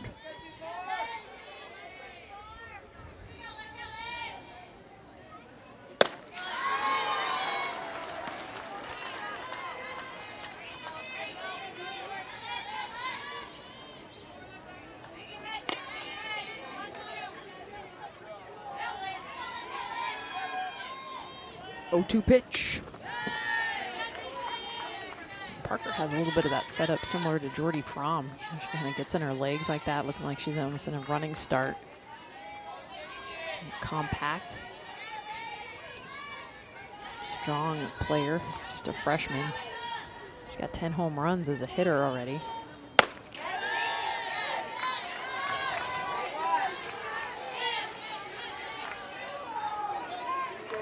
All building towards the postseason. You know, to win the SEC tournament, you got to win 3 or maybe 4 days in a row. Nice snag by Barker from her knees over to first. Not in time as Nichols legs it out. Talk about having to try to earn your hits. I mean, come on, J.C. Nichols. This is a hit against any other third baseman. Barker, beautiful job. Look at her movement to the left, and then she goes to her backhand from her knee. Nichols just too speedy to get down the first baseline. That'll bring up the number 9 hitter, Katie Bennett. Base runner here with 2 outs. Already a run in here in the bottom of the 5th with the Leanne Good home run. The other thing too, Patty Gasso, very familiar with the path towards a national championship. You can go 3-0 in a regional. You can go 2-0 in a super. You can go 5-0 at the World Series. But a setback can add 2, 3, 4 games to that title run. Yeah. And then where you may need arms. more arms, you know? Finishing each other's sentences. Look at that. Look at that. It's 20 years will do that. Or is this 21? 20. Happy anniversary. Yes. Oh, nice change up there from Alyssa Parker. Ahead in the count again.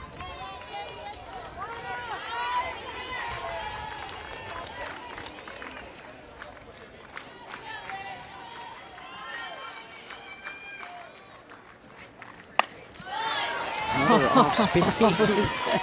And how late she swung at this thing. I mean, she's taking this thing all the way. Watch her like double clutch to be able to just get a piece. Like, oh, that might be a strike. Get rid of it. It's hard to do. Just hit Will's glove. That's how close.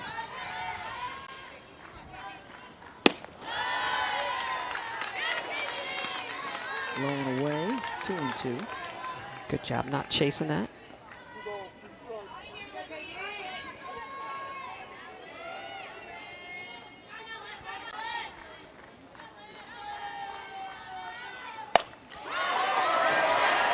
Fly ball down the line and foul. Outfield is playing way in Yeah. too on Katie Bennett. Looking to go oppo on that one. It's just that slice coming from the left side. It looked like it was going to be fair, and at the very end, it just continued to tail.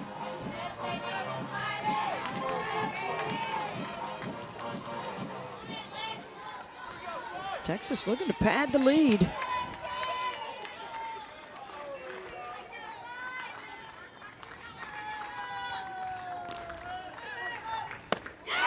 And struck her out. Well, Texas gets one more on the board. Leanne Good, who's had a ton of emotion throughout the entire season, a big, massive home run. Get another run for the Longhorns. She yells, going around the bases, give me some. 2 runs ahead.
Four to 2, Texas with the lead over Oklahoma as we head to the 6th inning. Chance for some folks to pick up a little burnt orange merch The record chase is on around college softball. It's been a great year for offense. Isa Torres looking to set a new single-season batting average record. Megan Grant still out in front of Jen Yee in slugging percentage in a single season. And the home run chase is on for Kendall Wells with Laura Espinoza out there in front. As Alana Agbayani leads off the inning with a base knock for the Sooners. Agbayani is such a spark plug for this Sooner team, even though she's hitting down in the 7-hole, reminiscent of a leadoff type hitter. Yeah, they've got so many throughout this lineup. She does it with the defense. Patty Gasso has talked about how underrated she's been. Yeah. It's hard to get rated in this lineup, though. Yeah, and just like that, tying run to the plate. Here's Sydney Barker as that one scoots through the legs of Reese Atwood. Agbayani quickly into scoring position. I'm wondering if that was a mix-up because that's a ball Reese Atwood catches. It went right between her legs.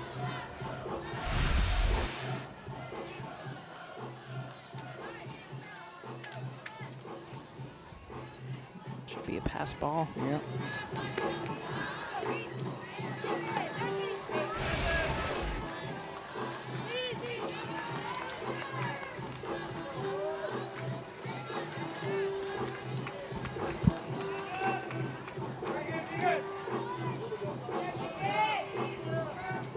Looks like everybody's getting settled in now. Good to go. Barker's had herself a good series. Yeah. Singleton scored back in the fourth. A couple of hits yesterday. Started the game-ending double play last night.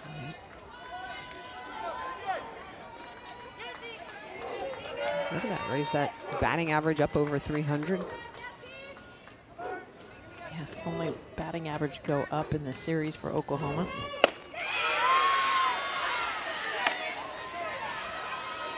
Just what they need, another 300 hitter.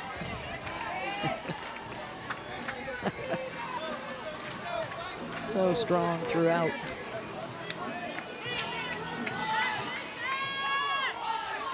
On pace to set a new NCAA batting average single season record.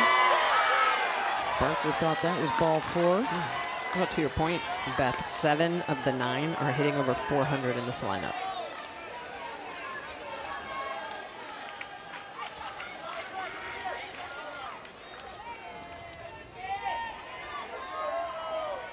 (3-1) from Kavan. Barker smashes one over Patty Gasso's head.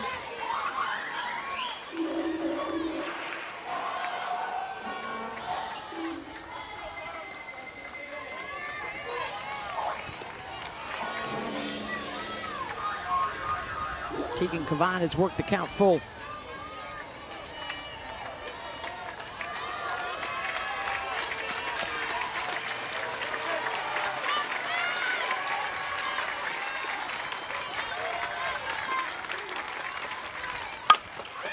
Waits on the change, drives that out towards Sneed and left. Agbayani will tag and head to third. That wind actually took that ball even further, which is what allowed Agbayani to tag. Alyssa Sneed had to run back on it. She was already running in on it. You don't see very often a runner tag from second when a ball's hit to left field, right in front of them. That was a good read there by Agbayani. So here comes the home run hitter from back in the third inning, Abby Dayton. Followed that up in the fourth with a single.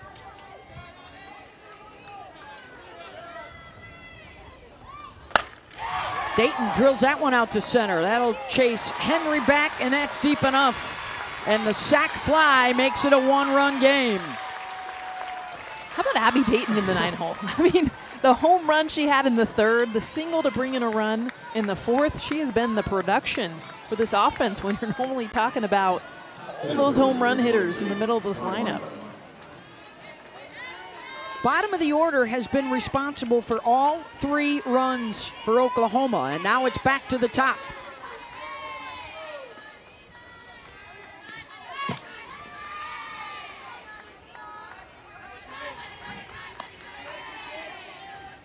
Minor struck out in the first, grounded out in the third, reached on an error in the fourth. Not many times she's been hitless this season.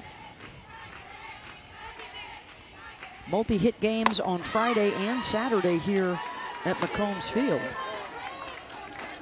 What's crazy is the pass ball allowed Agbayani to get to second base. A fly ball to left field would never have gotten her to third, would never have gotten her home. She would still be on first base with 2 outs. Instead, that run comes in. Just that one mistake. Yeah, and we saw that yesterday, too. ESPN is the home of MLB.TV. Stream every out-of-market game live or on demand using the ESPN app. Blackout and other restrictions apply. For more info, go to ESPN.com/MLBTV. Got a 4-3 game here in the top of the 6th.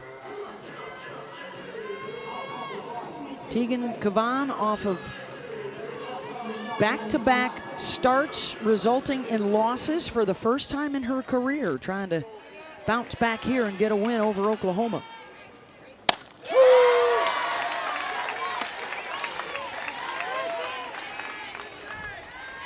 Only 7 times all season that Kai Miner has not reached base with a hit or a walk. That's the pitch that disappeared suddenly for Tegan Cavan, and that's her off speed. It's been an important pitch for her in this series against Oklahoma. Boy, you'd love to get out of this inning without letting Parker and Wells come up if you're Texas. And Miner drills that one to Henry, driving her back to make the catch. A run up for Oklahoma. It's a 1-run game.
Got a 1-run ball game, getting late. Texas coming up in the bottom of the 6th. Oklahoma trying to sweep the series for the 9th time in the last 11 meetings. And for Texas, trying to avoid a 5th straight loss. It's only happened one other time under Mike White. Here is a look at the remainder of the Texas schedule.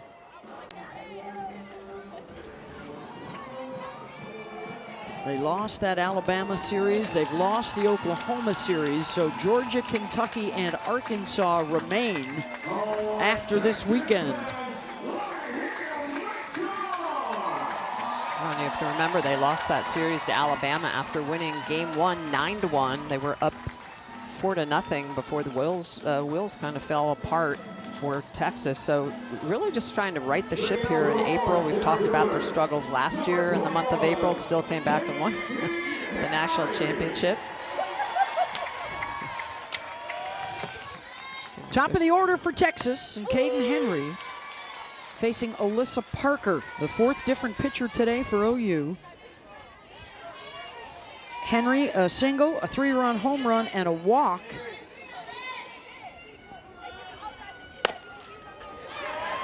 Grounds to Agbayani, 1 down.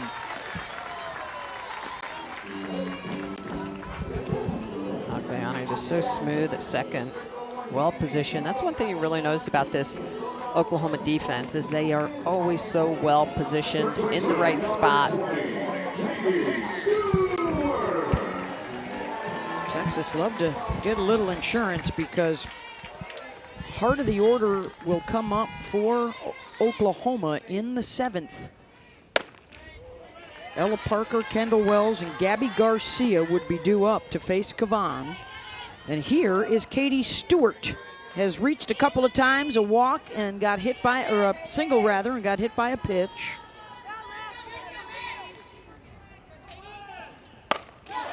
Stewart drives one back, way back and gone.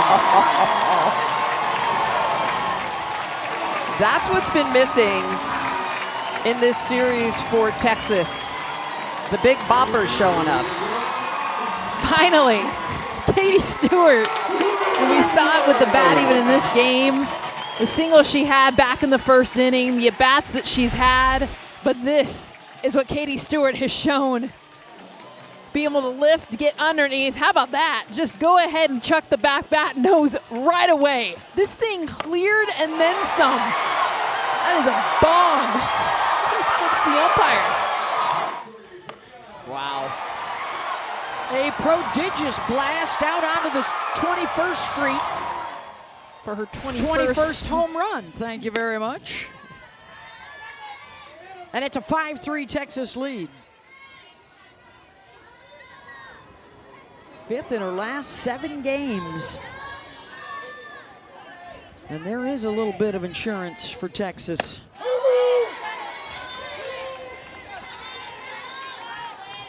Three home runs on the day. Stewart, Henry, and Good for the Longhorns. And all 5 runs up on that board via the home run ball.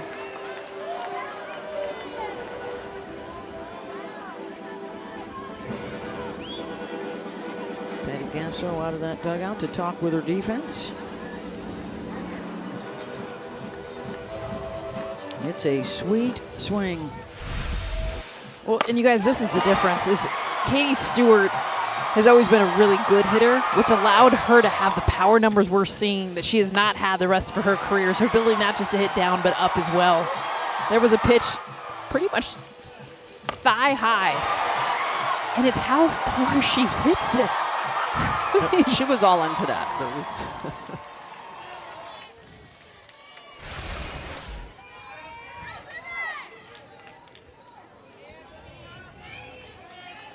1-1 pitch to Vivi Martinez.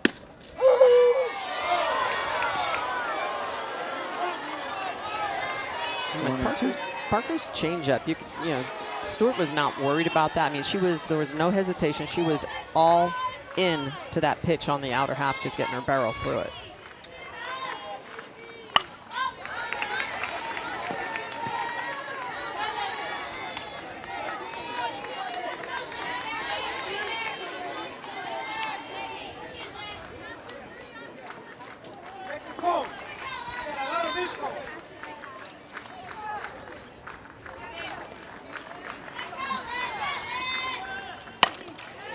Ground ball to Garcia, gobbled up at short, 2 down. Hey, tonight the Rally Cap crew will break down SEC softball and baseball for you with highlights, analysis, and interviews. They'll get you set for the upcoming week as well with a look at the best matchups. Coverage begins at 8 Eastern, 7 Central, the SEC Network, and the ESPN app. All kinds of good stuff to cover. Alabama moments ago picking up another win, so they sweep Auburn. So as it stands right now, a Texas win would move Alabama just a game out of first. He's hoping to have that turn into a rally camp in the 7th. Stick around for Parker and Wells and Garcia, and in the moment, enjoy a little Reese Atwood.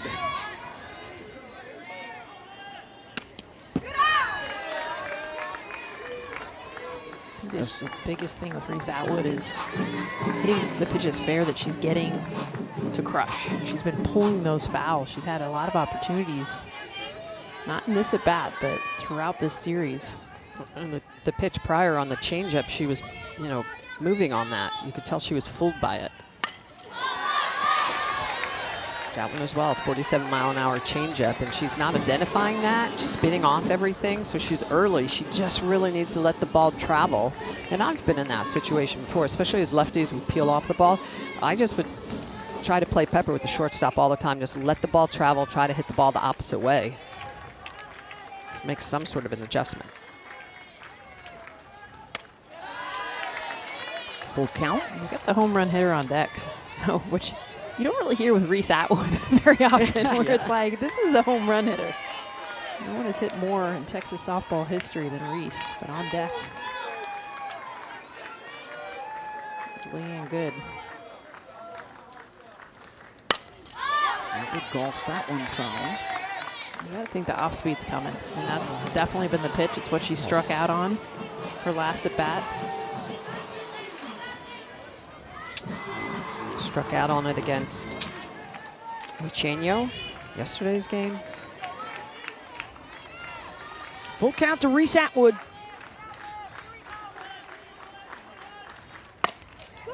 Slow roller to second. 5-3 Texas to the 7th. Big bats coming up for Oklahoma.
Five to 3, Texas trying to take game 3 after the Sooners took the first 2 games of the series.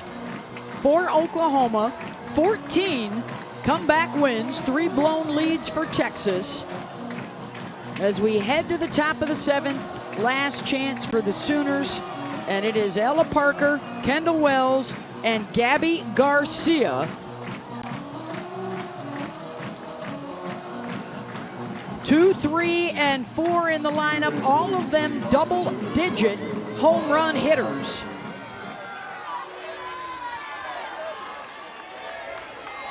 Against Tegan Cavan, the All-American in the circle for Texas.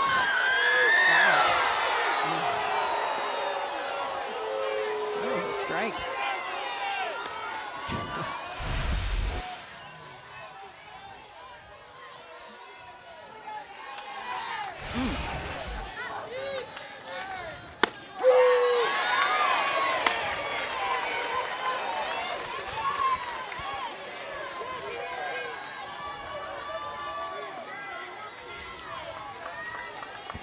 All-American showdown here to open up the 7th inning.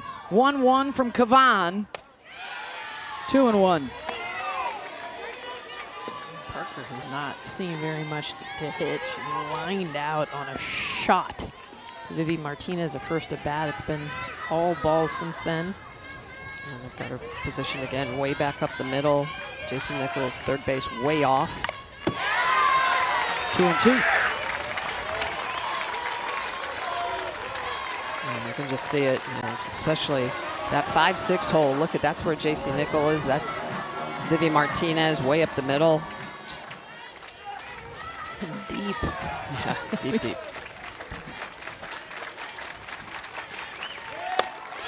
Oh, that's a great take. Full count.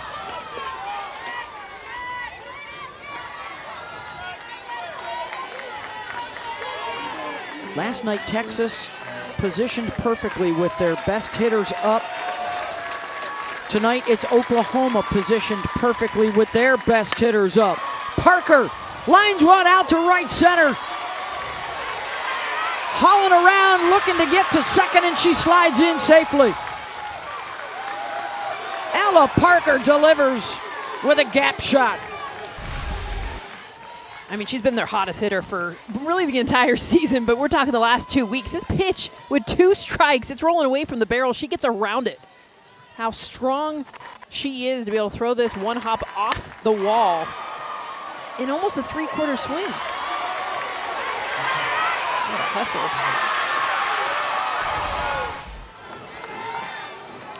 Tying run to the plate for Oklahoma, and it's Kendall Wells with 31 home runs.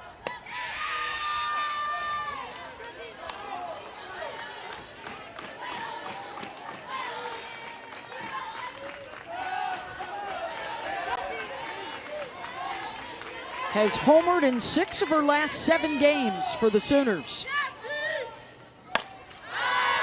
Pops it up. Stewart has room and a big out for Kavan. That is the second time they have popped her up to Stewart. 1 down. And it will be Gabby Garcia's turn. Shortstop, number 42, Gabby Garcia. A walk, a strikeout, and a line out today.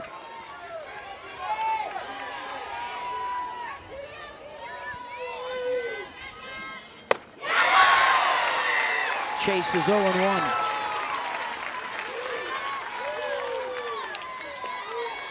Still good pop at 70 miles an hour. A lot of good movement at the top of the zone.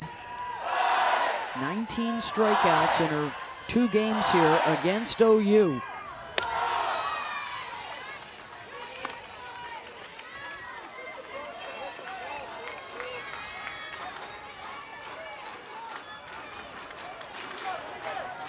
Garcia, who is in the U.S. national team pool to play for Team USA this summer, along with Kavan and Atwood.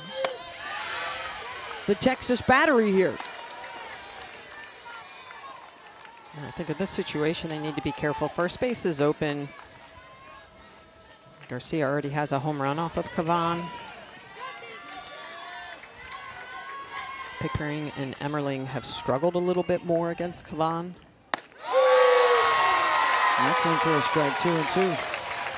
Pickering is hitless so far in the series.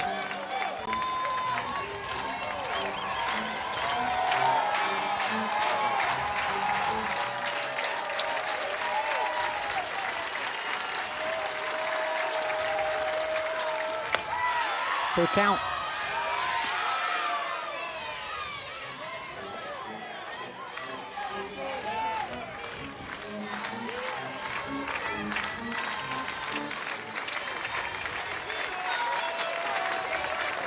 Here comes the 3-2 to Garcia.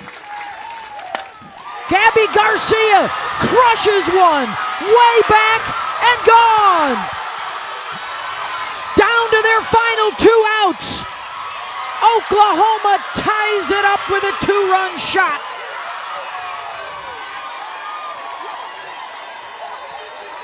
And that's the pitch that you have to worry about because she will take that out of the park. She's proven it already before. 3-2 count. Pitch on the outer half. That's a rise ball.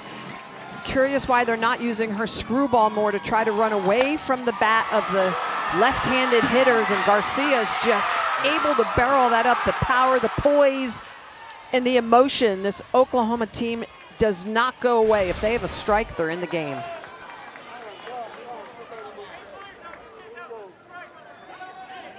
5-all. As the Sooners knot this thing up and now look for a lead. Garcia's third career homer off of Cavan, her second of the weekend. And here's Cassidy Pickering now, the go-ahead run at the plate.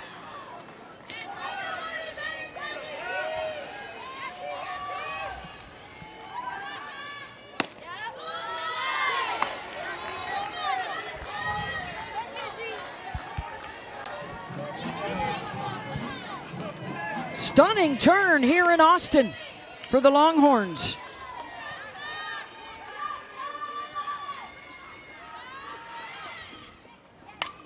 That's crazy too. Look at Gabby Garcia's home runs. I mean, she hit one opposite field Friday night and then pulling that one. Almost the same location too, taking that pitch two very different ways, both same result.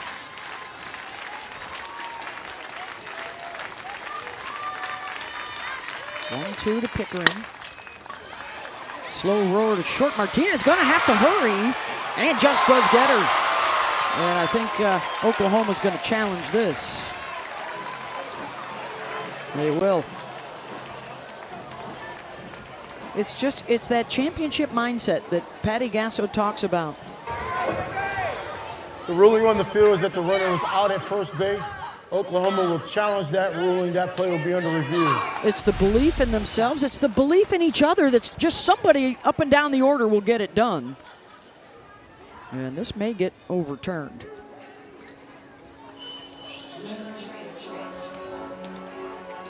As it stands, it is the second out of the inning. That reach for Pickering. Oh, yeah. She gets it. She Safe. jumps there at the end. Her first hit of the series, this is what that would be. After further review, the runner is declared safe. Oklahoma will return their challenge. They will have one remaining.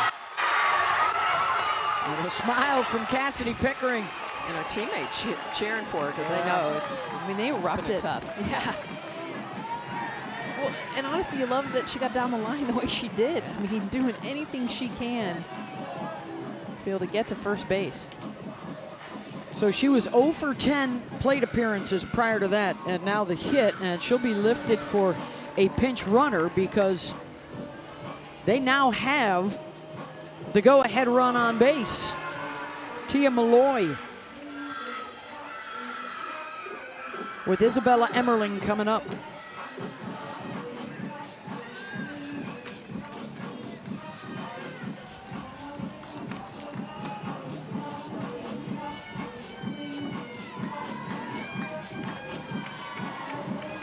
Cavan trying to put the home run ball behind her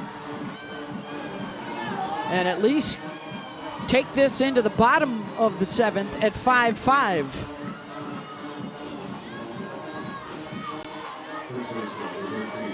5, 6, and 7 would be due up for Texas as Teagan's pitch count now climbs above 120 for the day.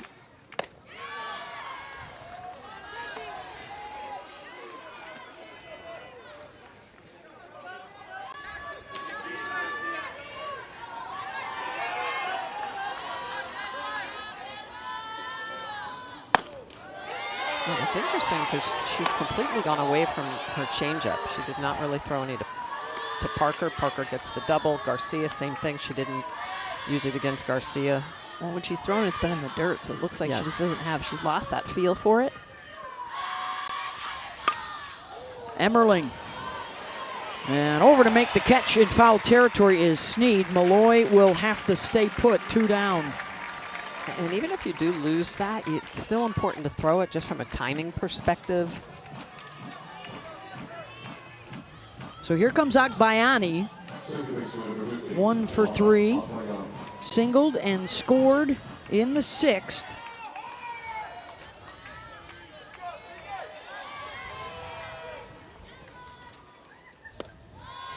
There it is. Malloy with good speed. She's 4 for 4 stealing bases, but it's tough on Reese Atwood. Great arm behind the dish.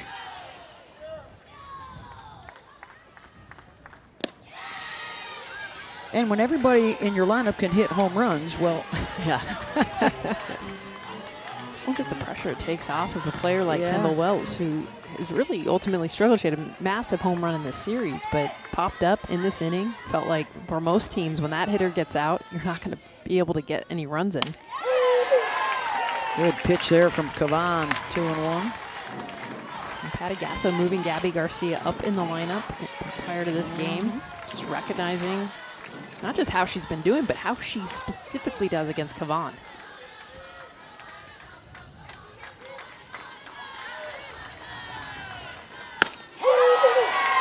That's the second time this series, because remember, she moved Ella Parker up for the series opener Friday, and Ella hit a home run too. So now a 2-strike count to Agbayani.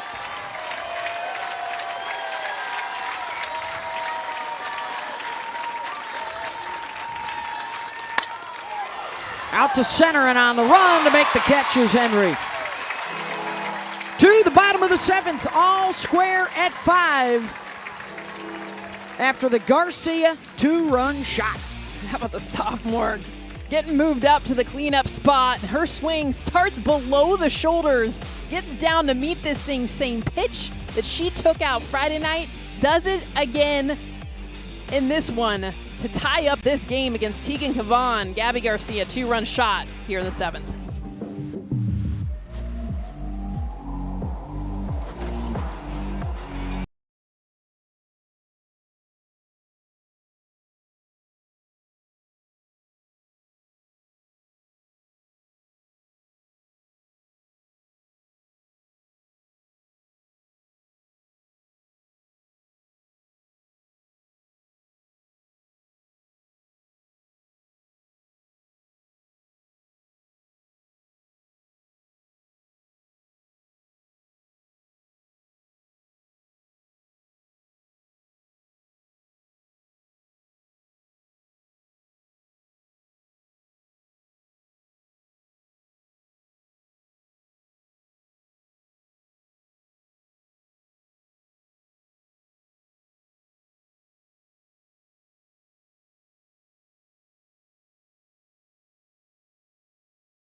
Texas had a chance for a walk-off win last night, and Audrey Lowry came on to shut it down.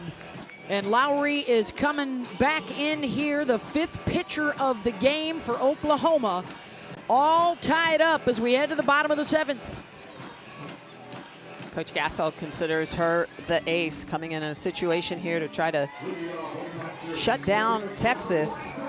She Has a win and a save in the series. I was going to say, has appeared in every game. And Leanne Good, who has a home run the last time she stepped into the batter's box, comes up 5, 6, and 7 to try and win it for the Longhorns.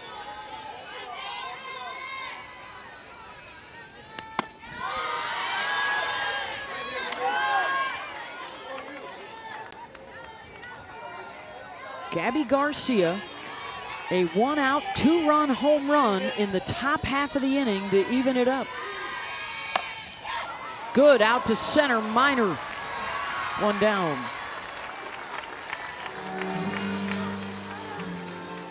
Oh, and that's where Lowry's been so good on the 1-1 count in this series. She has won that count 78% of the time. That means she's either won it with a strike or won it with an out, and that's impressive. Here's Ashton Maloney, 0 for 3. A high hopper to Garcia, rifles it over to first, 2 out. Boy, Lowry has come in, throwing strikes, get the ball in play, and get back to the dugout. 4 pitches, 2 outs. Alyssa Sneed due up. In the 7th spot in the order.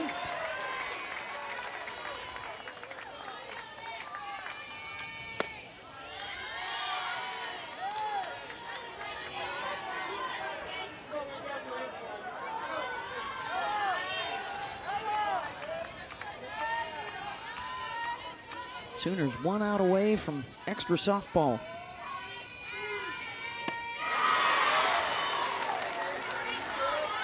I mean, that's just a mean pitch. It's a curveball, but it's an off curve. So you see it coming into your hands, and that's why you see Sneed just fly. But it's an off-speed curve. Really hard to identify.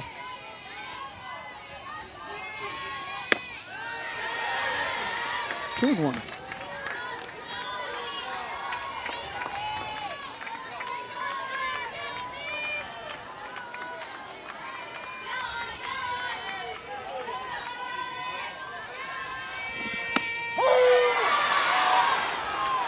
Off the inside corner.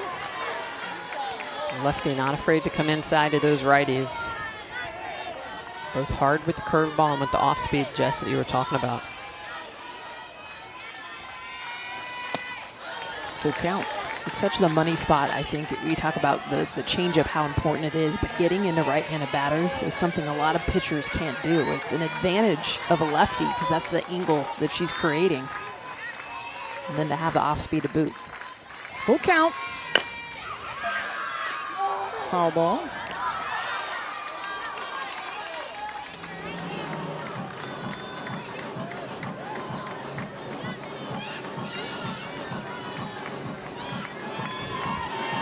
If we go to the 8th for Oklahoma, it would be 8, 9, and 1 due up.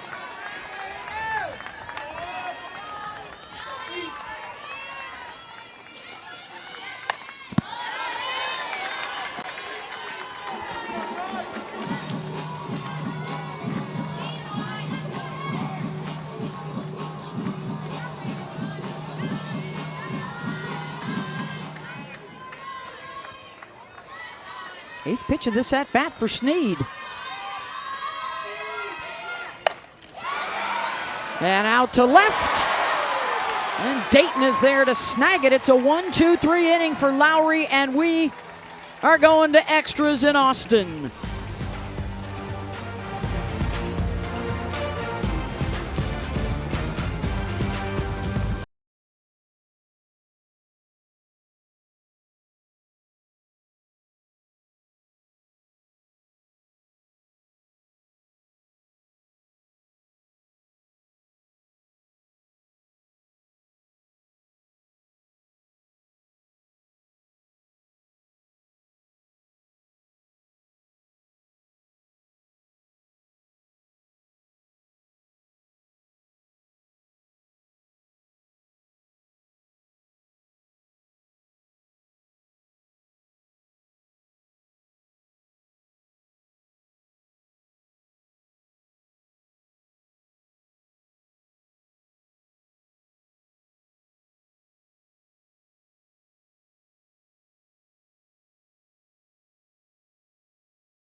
Seventh inning drama for you. Down a pair. Oklahoma rallies. First it's Ella Parker with a double, and then Gabby Garcia mashes one. 2-run shot to tie the game. They retire Texas in order in the bottom of the 7th, so we are going to extras. Texas has used the long ball as well today, and Kavan is back out there for her 8th inning. Barker, Dayton, and Minor at the top of the order coming up.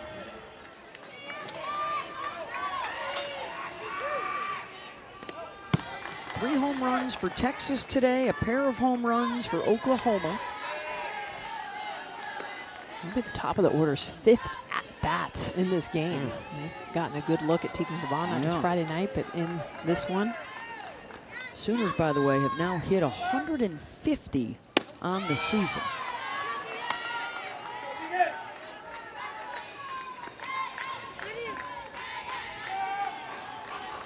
This is what Patty Gasso wanted. I mean, she wanted this team to be tested. Wanted to kind of see there's still so much youth on this team. In fact, Elle Parker and Cassidy Pickering, the only 2 players in the lineup that have played here in Austin. Everyone else new to this environment, new to this rivalry. Yeah, the only 2 position player holdovers from their championships.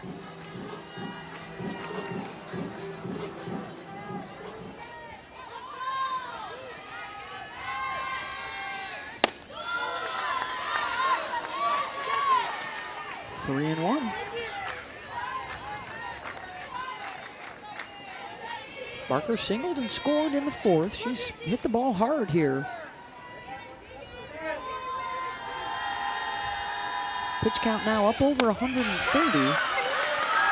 And a leadoff walk, the go-ahead on base for Oklahoma.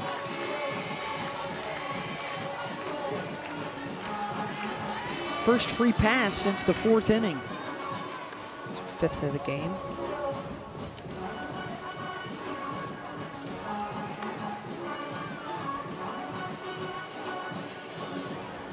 That'll bring up Abby Dayton, who has one of the home runs in the 3rd and then drove in another run with a sac fly in the 6th.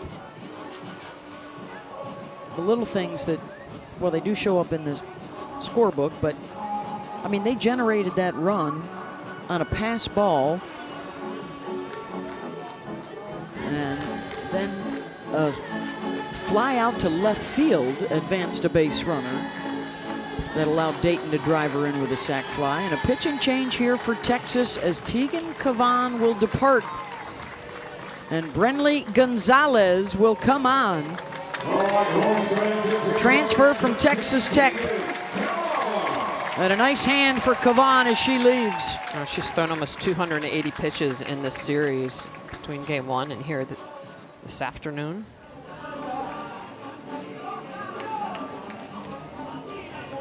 Gonzalez threw a couple innings yesterday.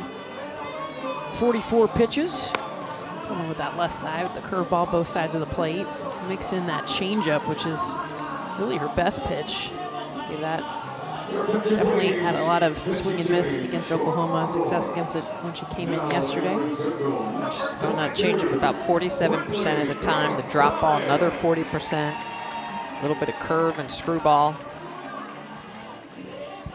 Hey, the WNBA draft is coming your way tomorrow night on ESPN and the ESPN app. Our coverage begins with WNBA Countdown at 6:30 Eastern, 3:30 Pacific. Looking forward to another great summer of hoops from the WNBA.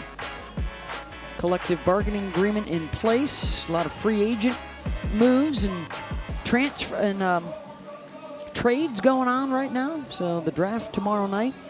And we've got some raindrops starting to fall here in Austin.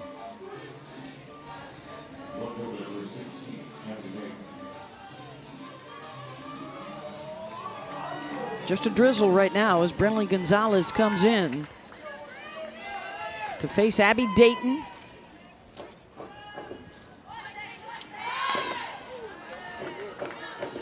Dayton trying to move the go-ahead run into scoring position.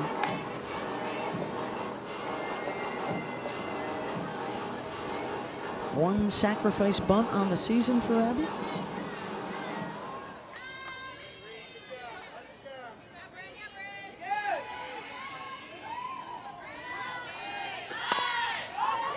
And that one will dribble foul.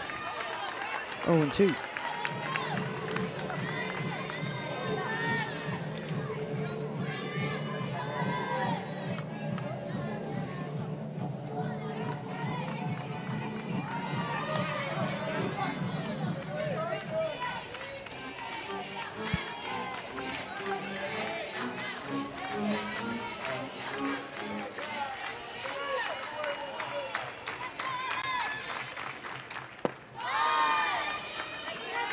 1 and 2. That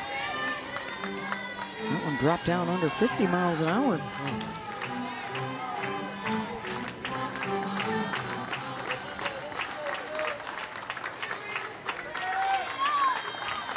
Abby now will be swinging with 2 strikes. Waits on it, and good. Able to knock it down over to first in time to get the out. But they do advance the runner over to second. And here comes the top of the order. Just an outstanding play by Leanne Good to get to this ball. Well struck going into that 3-4 hole. Looks like it's going to make it into right field, but a close play at first. Great job to get down, get it, and Katie Stewart at first. A little bit of a stretch, and Gonzalez liking what she sees from her defense. 5th time coming up today for Minor. 0 for 4. Trying to get her that hit. She rarely goes hitless in a game.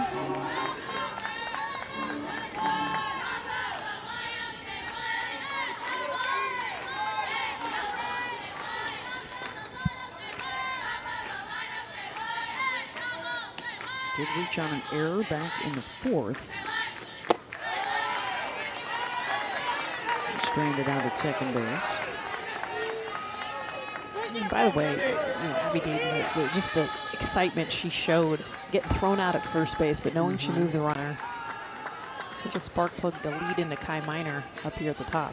Just knowing what your job is, right? Move your teammate up 60 feet. No ego. And that's runners. They see Leanne Good take away a hit, and they're just, dang it, you know? And she's like, I did my job.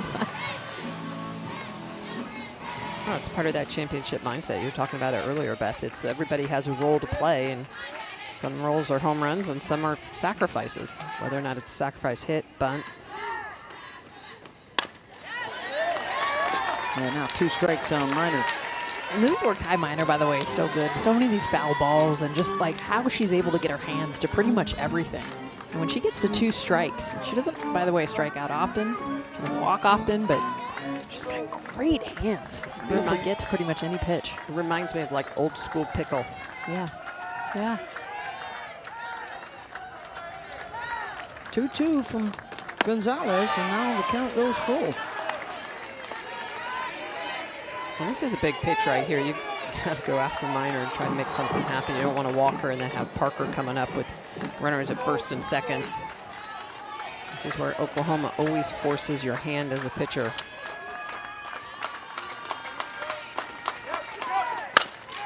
Goes down to get it off the glove of Stewart. Parker racing around second, and she will score, and Oklahoma grabs the lead.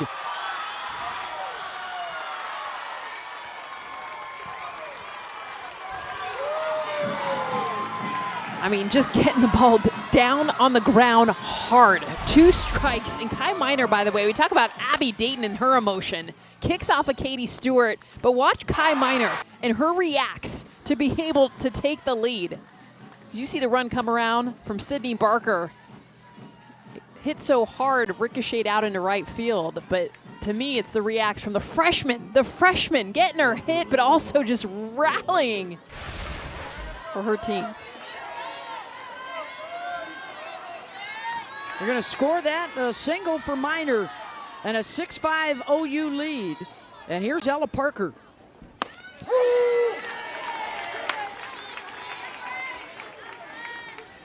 Started with a walk to the number 8 hitter.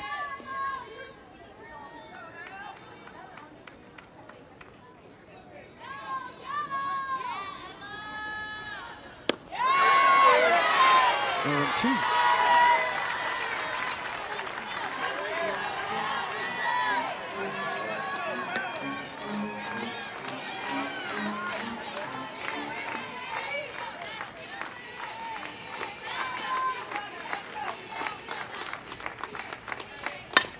Parker had to reach for it. Stewart in a foot race, and she'll win it. 2 down as Minor scoots over to second. And here comes Kendall Wells. Got her to pop up a couple of times. with runners in scoring position. I don't know if they're going to have Gonzalez throw to her. I don't know with Mike White. Yeah, they're going to Sitlali, I think, in the bullpen. Sitlali was the pitcher that gave up the home run, the record-breaking home run, the 31st Yeah. freshman record-breaking. Ended up being the game winner yesterday.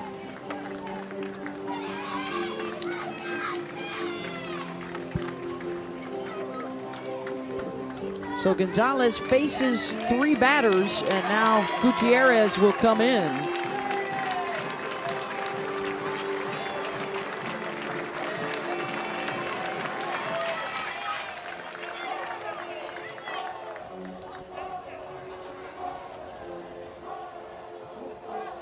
Gonzalez forgot to give her the softball.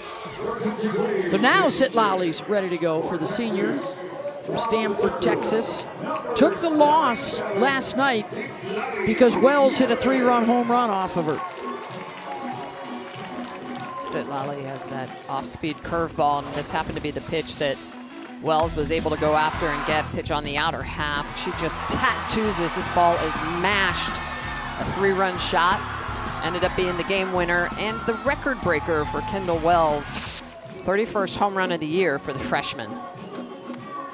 Can we just talk about how hard and far she hit that ball? I mean, even right now, looking at the light in front of the building out in left field that she hit. I mean, that's how far Kendall Wells hit that ball. We've seen some mammoth home runs. Katie Stewart in this game.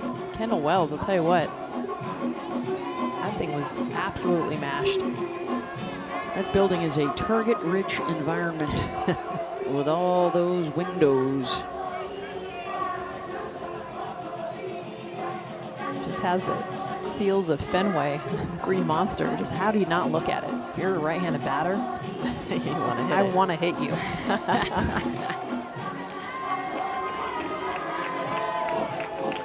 Rallying to score twice with a home run in the 7th to tie the score, and now grabbing the lead here in the 8th. Now the Kai Minor RBI single, 74 miles an hour off her bat. She stands out at second, and here's Wells. How about that? First pitch they throw her is the pitch she hit the home run off of. A little bit ahead of it.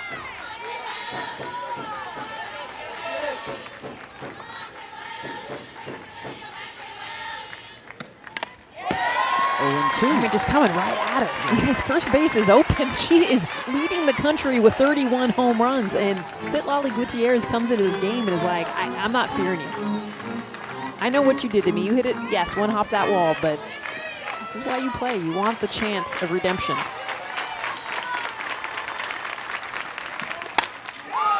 Wells lifts that one out to left. Sneed is there to make the catch. But a run up for the Sooners. Texas coming up in the bottom of the 8th.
Oklahoma, big rally in the 7th, and now a run up in the 8th for a 6-5 lead, trying to maintain a 2-game advantage over Alabama in the SEC standings with 3 series left after this weekend. Audrey Lowry is back out there to hurl against 8, 9, and then the top of the order for Texas. And a pinch hitter coming in here for Texas to hit for J.C. Nichols. It'll be Hannah Wells.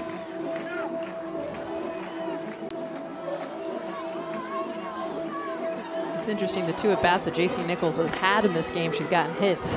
They've pinch hit for her now the 2nd time. Hannah does have 6 home runs. She's a 2-way star. Texas Prep Player of the Year, so a big moment here for the freshman. Lowry made quick work of the Horns in the bottom of the 7th. Went 1, 2, 3 in just a handful of pitches.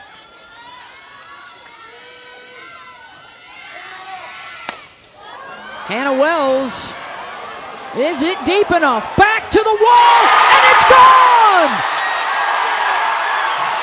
The wind kept pushing it, and it makes its way out to tie the game. And the drama continues in Austin. Wow. And look at where this pitch is located too, up and in, and Hannah Wells, I mean, just a great job. She gets way underneath it, but that allows it to get into that wind stream, take it out. I mean, it probably cleared by a foot. Enough, that big wall out and left. That looked like a shallow fly ball off the bat, and then Dayton just kept going back and back. And Texas ties it up. And now the game-winning run at the plate. It's the 9-hitter Katie Bennett. What else would you expect along the Red River? Infield pop-up. Emmerling had an issue with the breeze. 1 down, and it's the top of the order. Pinch hit freshman. I mean, she hasn't hit, she has 1 at bat in this series and comes into this game against Lowry. First career pinch hit home run. Keep that softball, girl.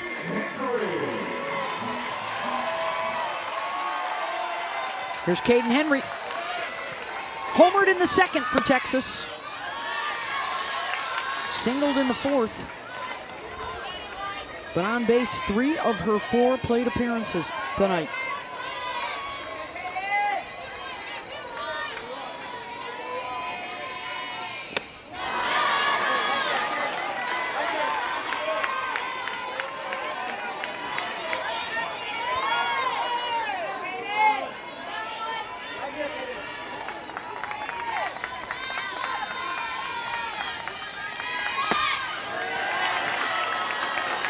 Considering the short game. Just gone back and forth, just kind of showing that drag bunt.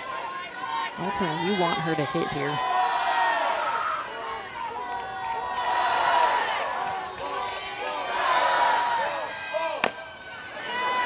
Chopped, that's trouble. Game winner is aboard, and here comes Katie Stewart to the plate.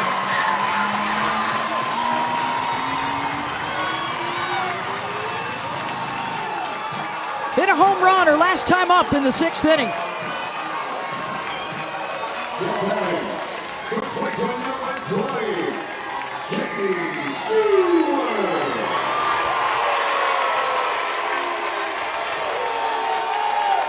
Outfield's playing deep.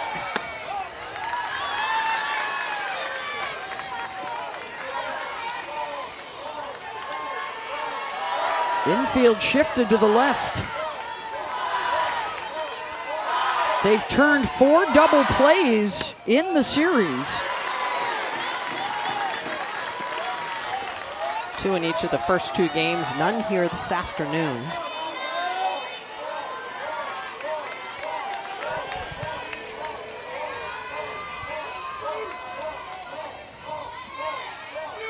Hitters count. Stewart! Deep drive! Back it goes!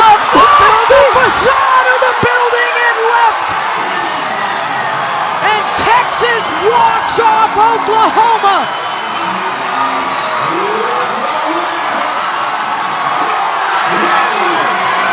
A bricklayer bash off the building and left for the Longhorns!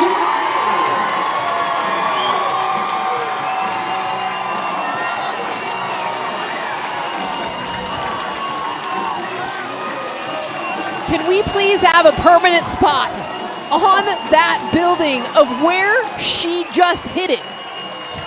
She's broken windows in that building that we've seen, but we have never seen one hit that far, that high. Katie Stewart. How about the belief in the resiliency of this Texas team, right? They lose the lead late in the game. It's gut-wrenching for them, but they stay in there, they're resilient, and they walk it off in the 8th inning with 2 home runs. We've been doing this a long time. That's one of the farthest we've ever seen hit. 3/4 of the way up the facade of the building. I mean, just mash this. Throw the bat. Katie Stewart, the reacts, the emotion, the freshman that had the home run earlier, and now the junior who has led this team in every offensive category, slams that bat after she slams the building. She just destroyed that poor softball. Look at how high up it hits, almost into the gray. Third floor. 12 feet, that's 36 to 40 feet high. And in perspective, Kendall Wells' home run one-hopped that building, and we were saying how mammoth it was. That just gives you the perspective of what Katie Stewart just did. Incredible drive. And an 8-6 Texas win in extra innings. After they blew a lead in the 7th inning, lost a lead in the top of the 8th, and then they come up huge in the bottom. I mean, the best of our sport on both sides. Oklahoma to rally back, to knot up the game, take the lead in the top of the 8th, and then Texas not to be deterred. The fight of both these teams. I mean, Oklahoma responding, but Texas not giving up, and you kind of felt like the game was going to end. That's how it's been showing the first 2 games of this. Once Oklahoma gets that lead, they don't let it go. How about, by the way, Mike White putting Katie Stewart in that 2-hole for this last 2 games? She's had opportunities, but none bigger than what she did today. They have been waiting to explode, and Stewart finally does it. 8-6 with the walk-off, and I think Katie's with us now on the headset. And Katie Stewart now join it. Katie, have you ever even hit one that far in batting practice? That was 3 stories high. When we had hard balls on machine, I think I hit the 5th floor. But in a game, I don't think I've ever hit it that high. Can you just talk to me?